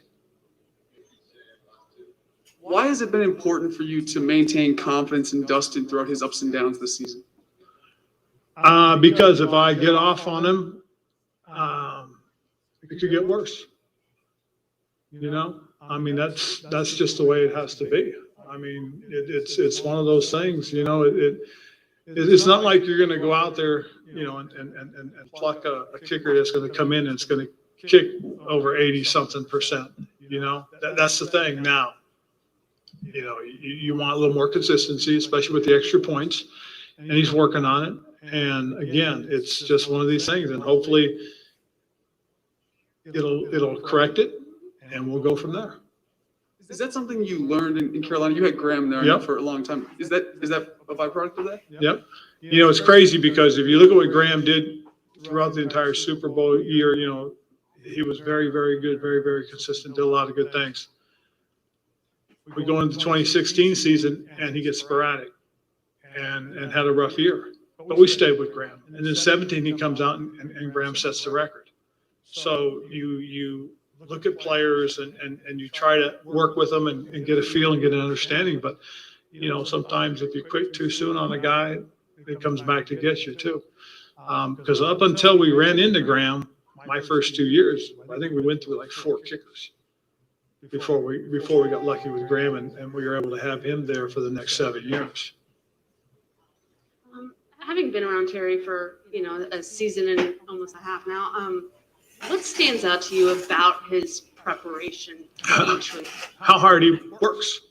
I mean, he takes care of himself first. So how hard he works when he gets his, you know, he's right in the training room. He's getting a little extra work, getting, you know, in the ice tubs, having the therapist work on him. Then you watch him in the meetings. You know, he's near the front. He's attentive. He's got his books out. He's got his notes out. His head's up constantly. Then you go out and you watch him come out and he gets warmed up. You watch him go through that process. And everything he does like he's been in the league for 6, 7, 8 years. I mean, he has the good habits that you want players to have. And when you have good habits like that, you can build on your performance. You know, I used to watch Mike Singletary all the time, the way he prepped, the way he practiced, the way he played, everything matched. And I see that from young men like Terry, and that's very impressive. Get into rankings or anything speculative like that, but just knowingly, do you feel like he's kind of an underrated, unheralded receiver in this league? I hope that's how people approach him. Because, you know, as far as I'm concerned, you know, he's a starting wide receiver in this league is what he is. I mean, he's a one. And he's the kind of guy that, you know, that you can count on to do the things that need to be done and done the right way. And he's a great example for our young receivers.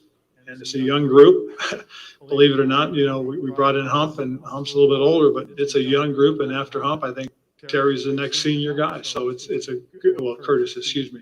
So it is a good group of guys to follow his example. Okay, once again, Coach Rivera talking about this week's game against the Saints. So we'll go ahead and we'll run some film study on them. So I'm going to go ahead and put that films on, and we'll do that. So let me switch this over, and we'll set the film up for you. And we'll go through every play that happened in the game against the Atlanta Falcons. So let's go ahead and do that. Okay, we're going to start at 1st and 10. Once again, the Washington it's a rushing 4. So Atlanta had 2 wide receivers to your right, 1 to your left, and then they had a blocking back. So let's see what happens on this play. This is on 1st and 10.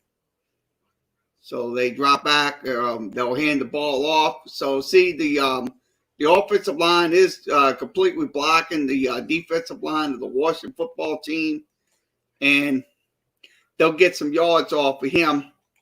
So that's some plays that they got off the first one right there. So let's see what happens on this play.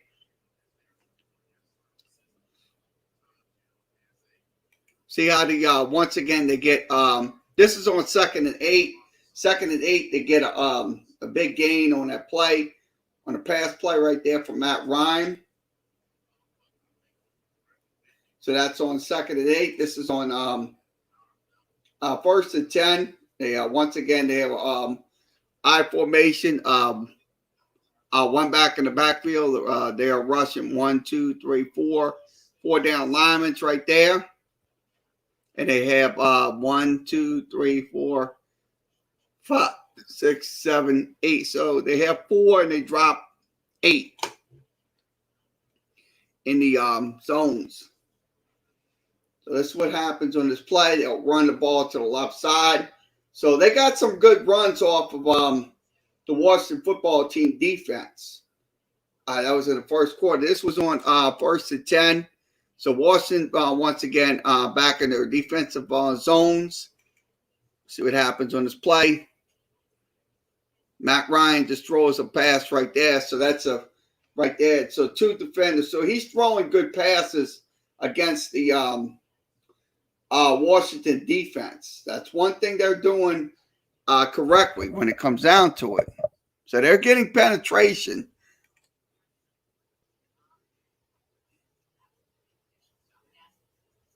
Okay, this is what happened on a play, defensive play right here. So it's this is on 3rd and 10.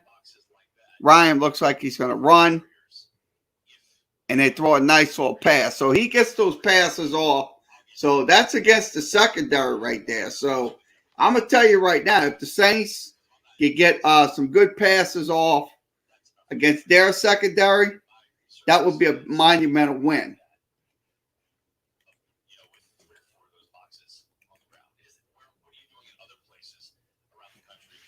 Okay, this is on goal line situation right here. Washington has 1, 2, 3, 4 down linemen, and they have 1, 2, 3, 4, 5, 6, 7. So they're going to drop 7 and rush 4. So they're definitely going to drop the 7 and rush 4 on the line.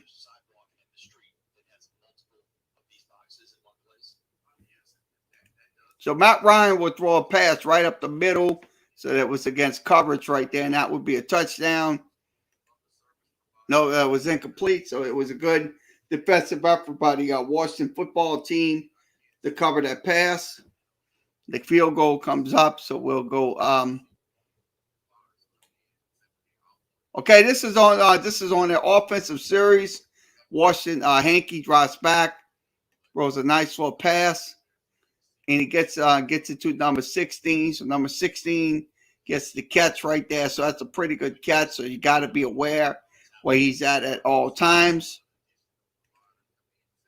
No, number 10, excuse me. That's number 10. Apologize for that. Okay, this is on 3rd and 5. So that was an incomplete pass, but good pass disruption by the Atlanta defense. So that's McLaurin. McLaurin is one of their wide receivers. So the pass play comes up, and they'll throw a nice little screen pass, and they'll get the first down on the screen pass against the Washington defense.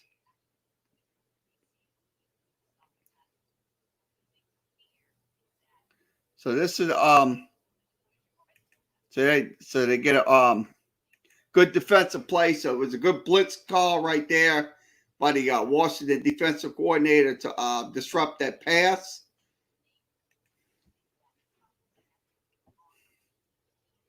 Okay, this is on 2nd and 4. Hankey would throw the ball to 10. He would get a good reception right there. So it was a good catch by so that's good for 3. So good pass play right here. Going up the middle, so they'll throw pass play. So they're going to throw pass plays up the middle. They're also going to throw pass plays left side and right side. So you got to be aware where those balls are coming from. If it's going to go left side, you got to get somebody in there. If you go right side, you still got to get your coverage going.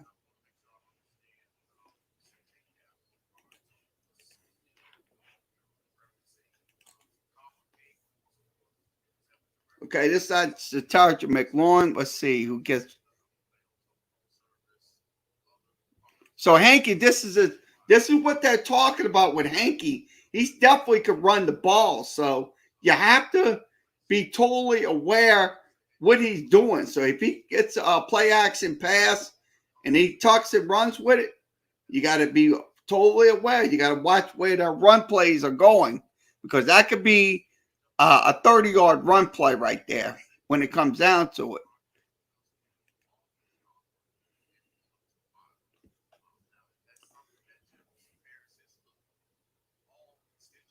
Okay, this is on 4th and 1. So they have their shotgun formation. They have two wide receivers to the left and your right. It says they'll have their blocking back, which is right. These guys, these blocking areas right here. So this is what's going to happen.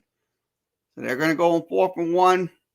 They'll hand the ball off to the right side, but they'll get slowed down by the Atlanta defense. So that's a good defensive play by Atlanta, slowing them down on 4th and 1. Okay, this is on 2nd and 5. Washington has their people up, so they'll have 1, 2, 3, 4, 5 people on the line, and they'll rush 1, 2, and they'll drop 1, 2, 3, 4. So that's going to be looks like 7 people running on that run.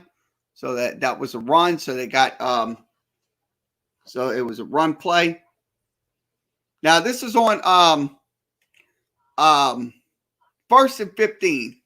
Ryan will throw the pass. He'll throw it to his intended target. So it was a good intended target to the left sideline. Now this is on 2nd and 3. So Ryan will throw a deep ball downfield, and he'll get it to his man. So that was a big coverage, big chunk play right there. That was a chunk play. So that was a chunk play against the Washington defense. So my question is, if the Saints could get those enough chunk plays in those quarters, that could just absolutely dispose of the Washington defense.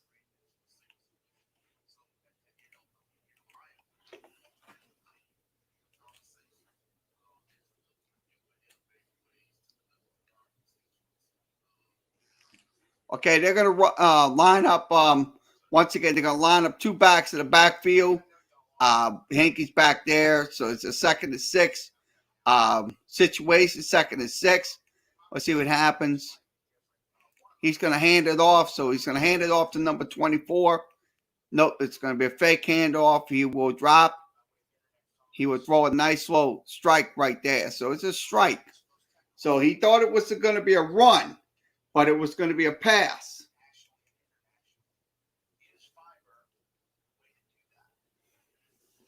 Okay, this is on 2nd and 11.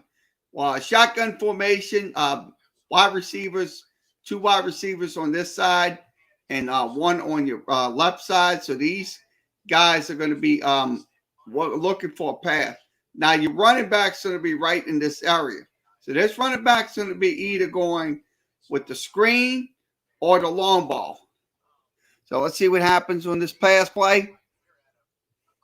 So it's going to be a deep ball right there. So that's a deep ball down to the 30, around the 30, 35-yard line. So it was a good throw right there to get the first down. So that's Tyler McLaurin right there. So Tyler McLaurin will make those plays. So Saints defense is going to have to be aware of where he's at all times. No ifs, ands, and buts about it, because he can turn a 10-yard play into a 40-yard play, or turn it into a 70-yard play when it comes down to it.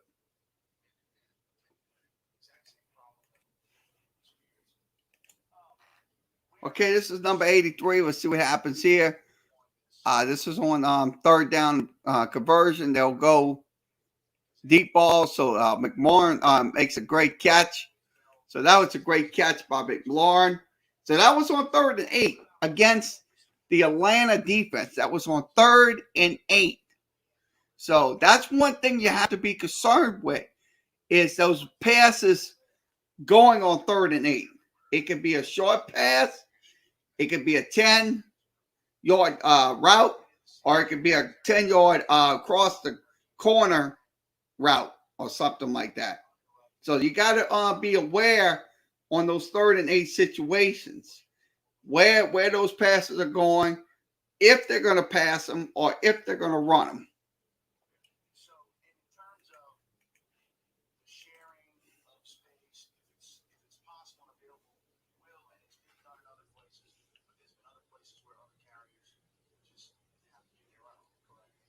Okay, this is on 3rd and 7. So the Washington defense, that's the reason why they say Washington defense is pretty good, because they make a big play. That's on 3rd and 7, sacking Matt Ryan.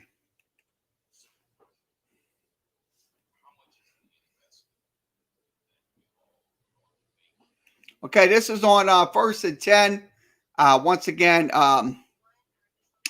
one back in the backfield. Everybody's in their positions. So let's see what happens on this pass, on this play. So they'll see. Let's see if they'll.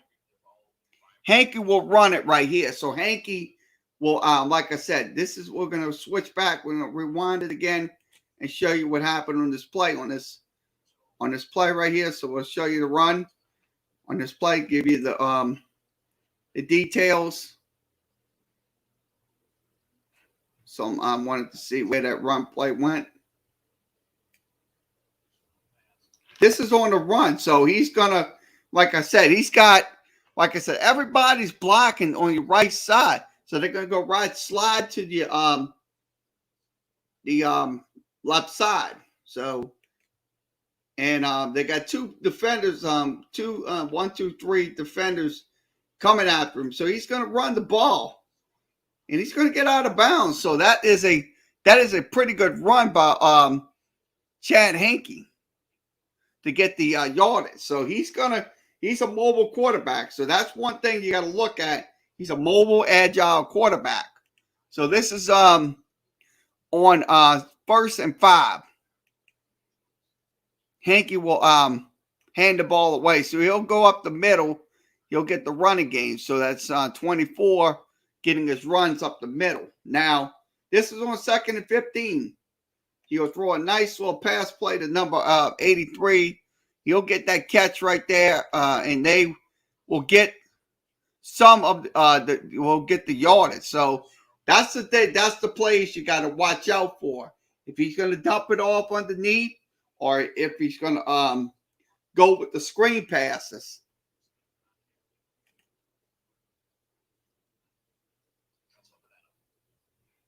Okay, this is on 1st and 10. So Hankey's it looks like he's we paused him for a second. He is going to pass here. So let's see. He's going to do another run. So it's going to be up the middle.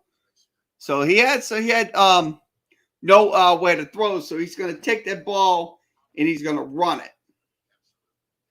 And he's going to get those first downs. So it's a big play right there for Hankey going into the second quarter. So we're running the plays. Okay, this is on 1st and goal. We'll run they'll hand the ball off and they'll get it right up the middle for the score. So he'll put it in for the score. So that's Antonio Gibson. So Antonio Gibson is going to be another back that the Saints are going to have to be careful of, because he can catch those screen passes, and he can get those handoffs and whatever.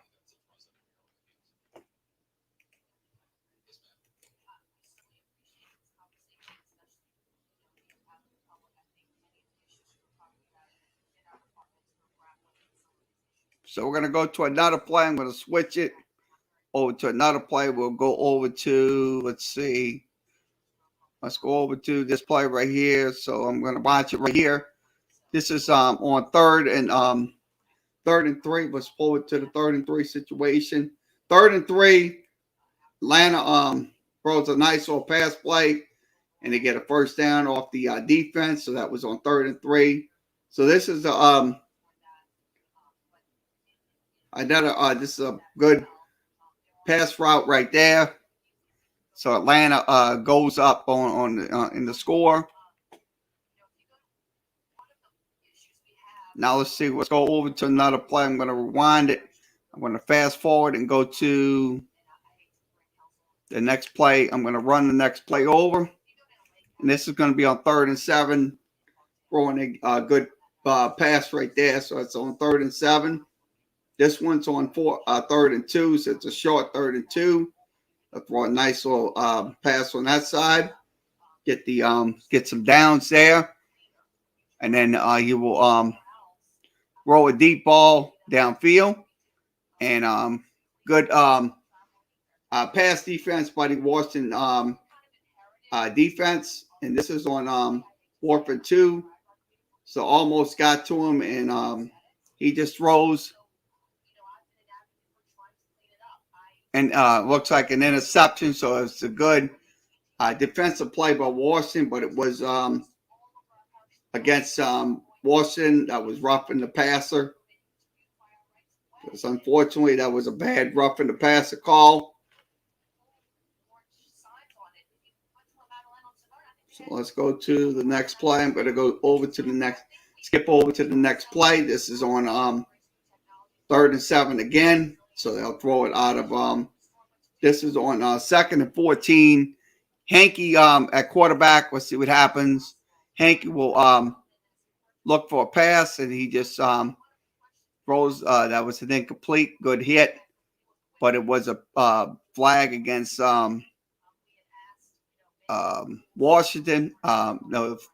Flag against the Falcons. Now this is on 1st and 10. So let's see what happens on this play. They will throw a pass play downfield, so it's going to be a screen going to 30, 32. That's trying to see his name. It looks like it's hard to see his name, jersey number. And that's Hankey goes on a 2nd and 7. He gets a run play right there. So it's 2nd and 7. So he will be the ball carrier.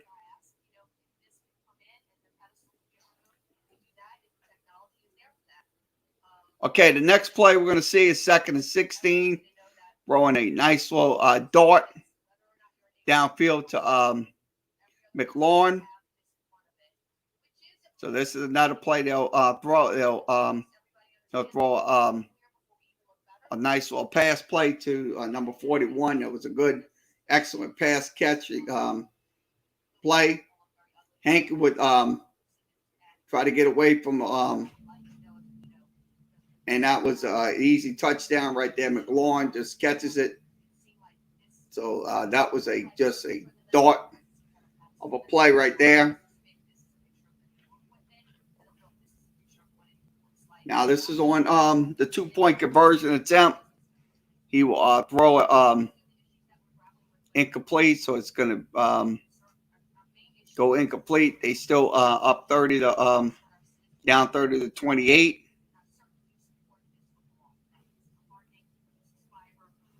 So it looks like the defense gets the football back. Nope. So Hankey would throw a big pass play right here. This would be a nice little hit right here down to the 50-yard line. So just a strike.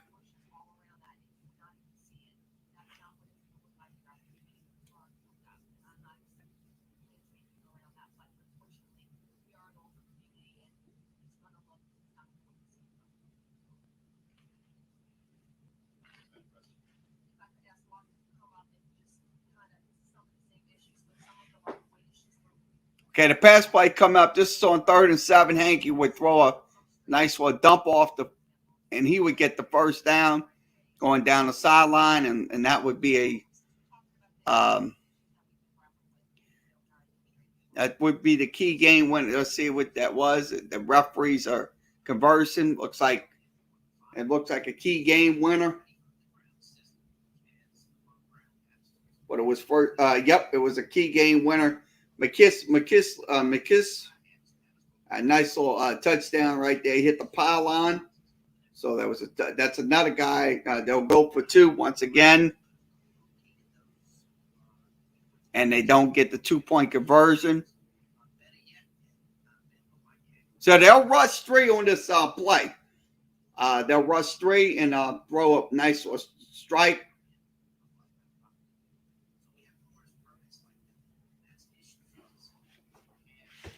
So let's see watch the play. And Matt Ryan would run.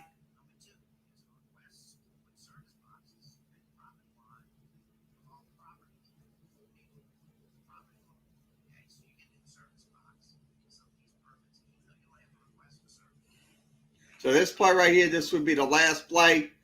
Yep, good play. So that once again, Washington wins 34-30 final score. So let's go ahead and give you the final stats of this game. So I'm going to give you the final stats. So we pull this up and we'll give you final stats of this game. So I'm going to go to the final stats. I'm going to go to the box score and I'll give you the final stats of Washington in the Atlanta Falcons game last Sunday. So I'm going to send that up. I'm going to give you the.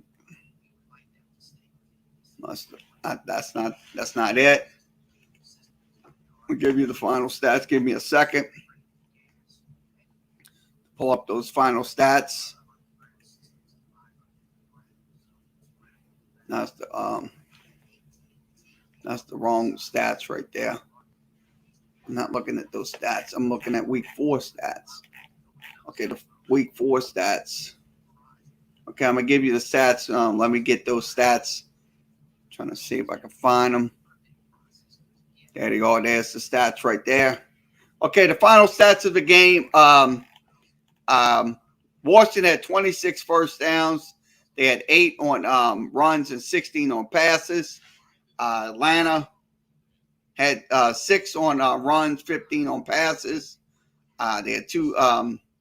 Now, Washington put up 412 yards versus 374 versus the Redskins. Now, they ran the ball 28 times against the Falcons. They only had 122 yards in that game. So they had a pretty good 122 yards running the football against the Atlanta defense. Now, like I said, this is an average of 4.4 a game. So they also threw the ball 23 of 30 times. So they threw 33 times and ran the ball 28 times. So that's a form of balance between the Washington football team. Now, the sacks was 1 apiece. The gross passing was 290 to 283. Now, the punts, Atlanta punted 4 times. Washington punted 2 times. Now, the kickoff returns was 3 for 152. And then the punts were 1 for 6. Now, penalty yards. Atlanta had 7 penalties. Washington had 6 in the game. Now, the field third down conversions, Atlanta was 62%. So they gave up 62% in that game versus their offense at 44%. Now, they were 1 for 2 on 4th down conversions. So they went for it on 4th down and went 1 for 2. Now, they used 62 plays on the offense, but the defense was on the field way too long. So they used 71 plays against the Washington defense. So 71 plays Atlanta used. Now, the time of possession, Atlanta had the ball for 30 minutes and 43 seconds. The Washington team had it for 29-17. So that was a pretty good they were on the field longer. So like I said, If you can keep their team on the field longer, defensive unit longer, they can be wear out. Now let's give you the numbers on Hankey. He went 23 of 33, 290 yards. He had 3 touchdowns. He also had 1 sack. He also had a quarterback rating of 127.1. Antonio Gibson was the main back. He had 14 carries for 63 yards. And then Hankey had 5 carries for 43 yards. And then McKiss had 7 carries for 15 yards. So that's your main carriers right there. Now your wide receiver core for Atlanta, McLaurin had 6 catches for 123. McKiss had 5 catches. Curtis Samuel had 4 for 19. Ricky Jones had 2 catches. Antonio Gibson had 2 catches for 12 yards. DeAndre Carter had 1 catch for 24. Jalen Peterson had 1 catch for 11. Adam Humphries had 1 catch for 19 yards. And Brown had 1 catch for 19 yards in the game versus Atlanta. So that's your wide receivers that picked up, had a pretty good exceptional game against the Atlanta Falcons last Sunday. So that's your wide receivers right there that can make those significant plays when it comes down to it. So that is your let's go over the their stats. We'll break their stats down. So I'm going to go ahead and break their stats down. I'll give you those stat information on them. So let me pull this up to the Washington Redskins page, and I'll pull those stats up for you in just a few seconds. Okay, let's give you the stats on them. Okay, Washington.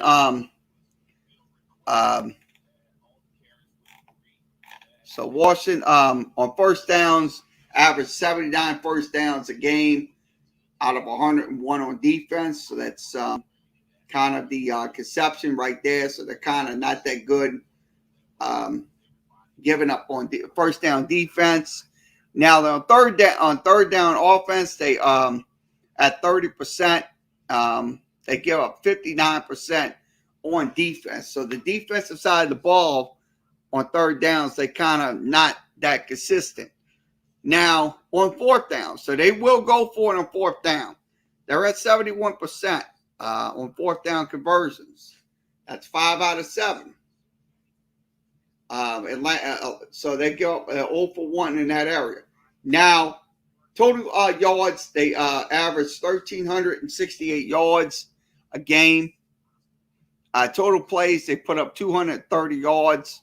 Passing, they are at 413. Running the ball, they're at 102 in games. Now, the passing is 955 in the games that they throw for 955. They have been intercepted 3 times in games.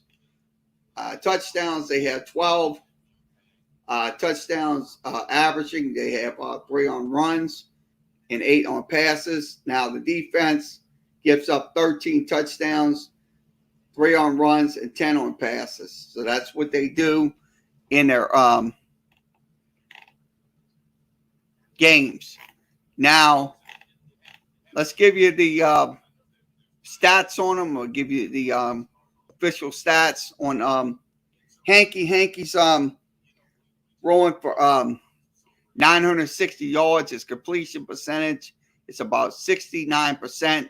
He's 82 of 118, so he throws the ball consistently, but he throws 3 interceptions. But he has 8 touchdowns, but he gets sacked 3 times a game. Now that's a quarterback rating of 105.9. So his quarterback rating is still a little high at quarterback rating. Now his running game, you have Antonio Gibson averaging 4.29 yards a game, and then you got Henny on this 4.3, and you got McKiss that's averaging 3.5 yards a game. That's 56 yards a game. So that's the only 2 running backs that they have is Antonio Gibson and Hankey and McKinstry. The rest of the units are not getting the carries that they need.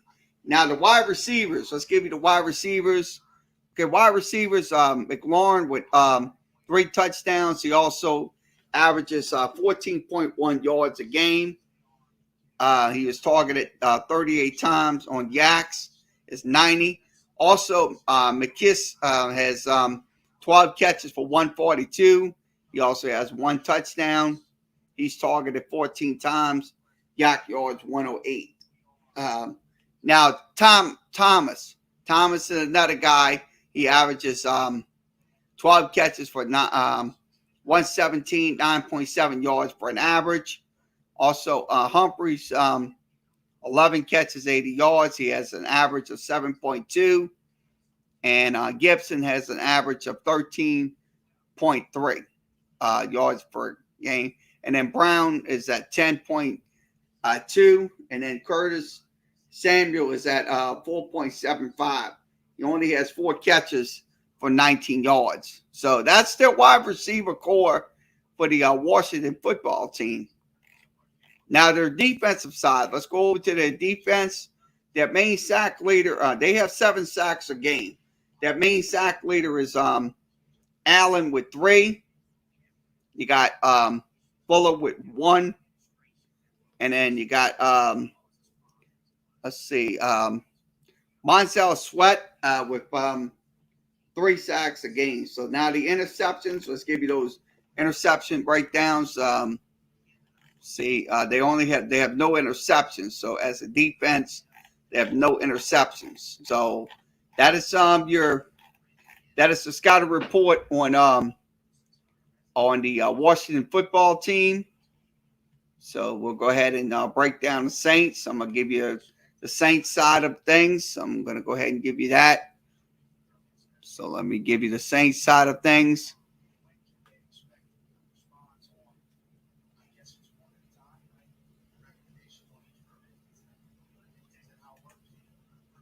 Okay, we'll go to the Saints side of things. We'll break down. Once again, they're ranked. Let's give you the rankings. Okay, in points scored, Saints are ranked 17th in the nation. Also, they're ranked 5th, giving up points at 17 points a game. Also, in passing yards, the Saints are ranked 31st. That's not good. We have to be better in that area. But also, they're 26th in pass defense. That's kind of the tip of the norm for the Saints. Also, the rushing game, Saints are ranked 7th in the with 132 yards. Also, they're ranked 2nd and giving up only 66 yards. Now, yards per game, Saints give up 349 yards. That's 11th in the league. That's not good. I know that's good, but they can get better at that area. But they the total yards, they're just absolutely just deplorable with they're ranked 28th in that area. So 28th in the NFL when it comes to total yards of offense. Now, we'll go ahead and give you the stat numbers on so let's give you the stat numbers. Okay, Saints on first downs average 68 first downs to 79 on defense. Now, the third down conversions, the Saints are at 44%. The defensive third down is at 36%, so they kind of at 20 or 55 in that area. Now, on fourth down conversions, the Saints are 2 of 5, so Saints are going to have to be more consistent when it comes to fourth down conversions. And defense is at 66%, so that's both areas that they're proven. Saints, the total yards have 1,107 yards. They give up 1,397 yards on defense. That's kind of the what's happening in this game. They use 230 plays on offense, but they're on the field for 255 plays on the defensive side of the football. Now, running the ball, Saints run for 531 yards. That is an average of, 531 yards. That's total rushes of 133 carries. That's in games. So, but they also give up 264 yards on the run defense. That's 80 on 85 runs. Now the pass plays, they put up 576 yards. That's 58 of 90 passings. Their completion percentage is about 64%. Now their passing, they give up 1,133 yards on, 104 pass completions. So that's in games throughout the season. Now, on interception, Saints been intercepted 3 times, and the opponents intercept 7 times against the Saints offense. Now, the touchdowns, the Saints have 13, 4 on runs, 8 on passes, and 1 on returns. So that's your stat numbers when it comes to the Saints. We'll give you some split stats. I'm going to give you a couple of split stats so you can okay, this is on the road. We're going to give you the passing game on the road. Passing game, they passed for 2 touchdowns and 2 interceptions. Their quarterback rating is 67.9, so 67.9 on their quarterback rating. That's in away games. Now, in the NFC, they average 497 yards and 6 touchdowns and 3 interceptions. Their quarterback rating is 97.3, but they get sacked 4 times in those games. So that's in passing the football. Now, in the month of October, Saints are, have 1 touchdown in the game. They that goes 19 of 26. They have 1 interception in games. Now, they have no sacks. They had 20 plus yards. They had 2, and then they had that's in the month of October. Their quarterback rating is 97.4. Now, in the first quarter, let's go over to the first quarter by quarter passing. Saints are at 156 in the first quarter. They have 1 sack in the first quarter. Their quarterback rating is 1. It's 87.7. So it's a kind of low differential, but it is the number that we're looking at.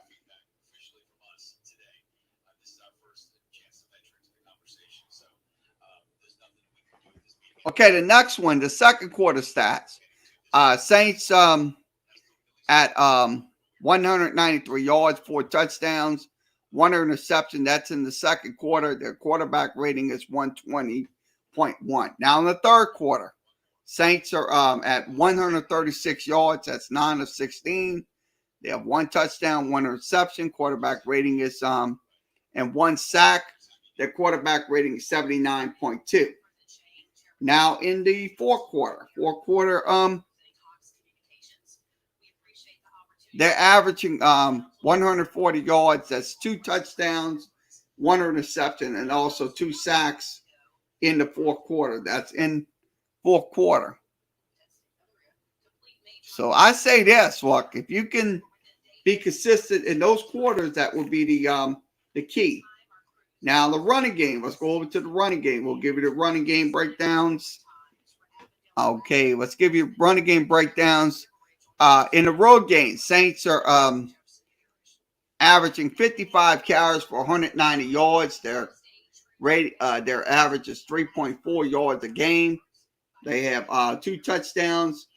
First downs, they have 12, and they also 10-plus yards runs is 3. Now, in the NFC games, Saints are putting up 389 yards on 95 carries. That's an average of 4.0 yards per pop. They have 22 first downs and 10+ explosive plays on runs. Now, in a loss, this is what happens in a loss. Saints put up 218 yards 56 carries, that's 3.8 yards a carry. Touchdowns of 3, first downs 11, and then 10 explosive plays is 2. Now, in the month of October, let's go to the month of October. Saints are at 39 carries for 170 yards. That's 4.3 yards a carry. Their long runs are 8. Their touchdowns are 2. Their first downs are 9. And their explosive plays are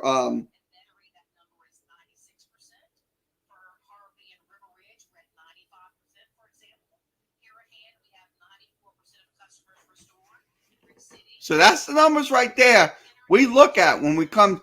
Okay, in the first and quarters, Saints are averaging 163 yards on 35 carries. That's an average of 4.6. So the touchdowns, they have none. Their long 10-yard plays are 4. Their first downs are 10. Now in the second quarter, Saints are averaging 31 carries for 137 yards, 7 first downs, and 2 10-plus yards on runs.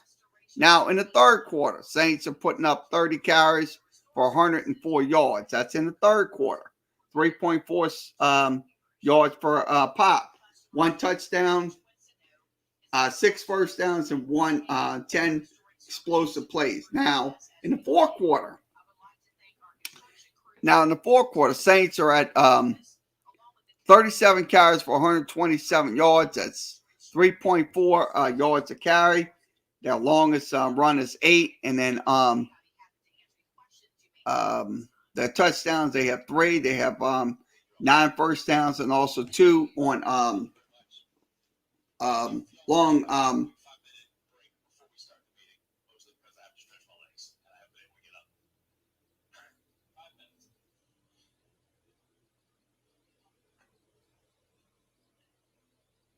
so that is your key breakdowns for the Saints and Washington Redskins running games. So that's how we look at them. So let's go ahead and give you my thoughts. Okay, once again, I'm going to tell you this. Look, if the Saints come out this Sunday running the ball efficiently, don't make the mistakes like they did last Sunday and kind of just sputter throughout those quarters, because I'm going to tell you, look, the New York Giants came in and won that game. Period. End of story. There's no backing out of it. So I look at it this way. Washington is going to pose a threat to this team. Washington last year, they went to the NFC they went to the playoffs last year, and they went to the championship game. So that's one thing you have to be in common with them. They're not going to give up. I mean, Coach Ron Rivera is a good coach. This gets their team ready and disciplined. So I look at it this way. Hopefully the Saints can come off with that poise and try to win this game against Washington and going into the bye week on a positive note. So on that note, thank you for joining us. Thank you to for the Saints preview show and also the Wednesday night coaches show. Once again, hopefully I gave you a lot of information to better educate you on what's going on with the Saints and Washington Redskins. So we'll be back on tomorrow. Southeastern preview. Southeastern and Nichols will play this coming Saturday afternoon. We'll have a preview of it tomorrow. So also we'll have the high school football show on Friday night. So everybody have a good rest of your Wednesday evening. And we'll see you again tomorrow for Sports Talk.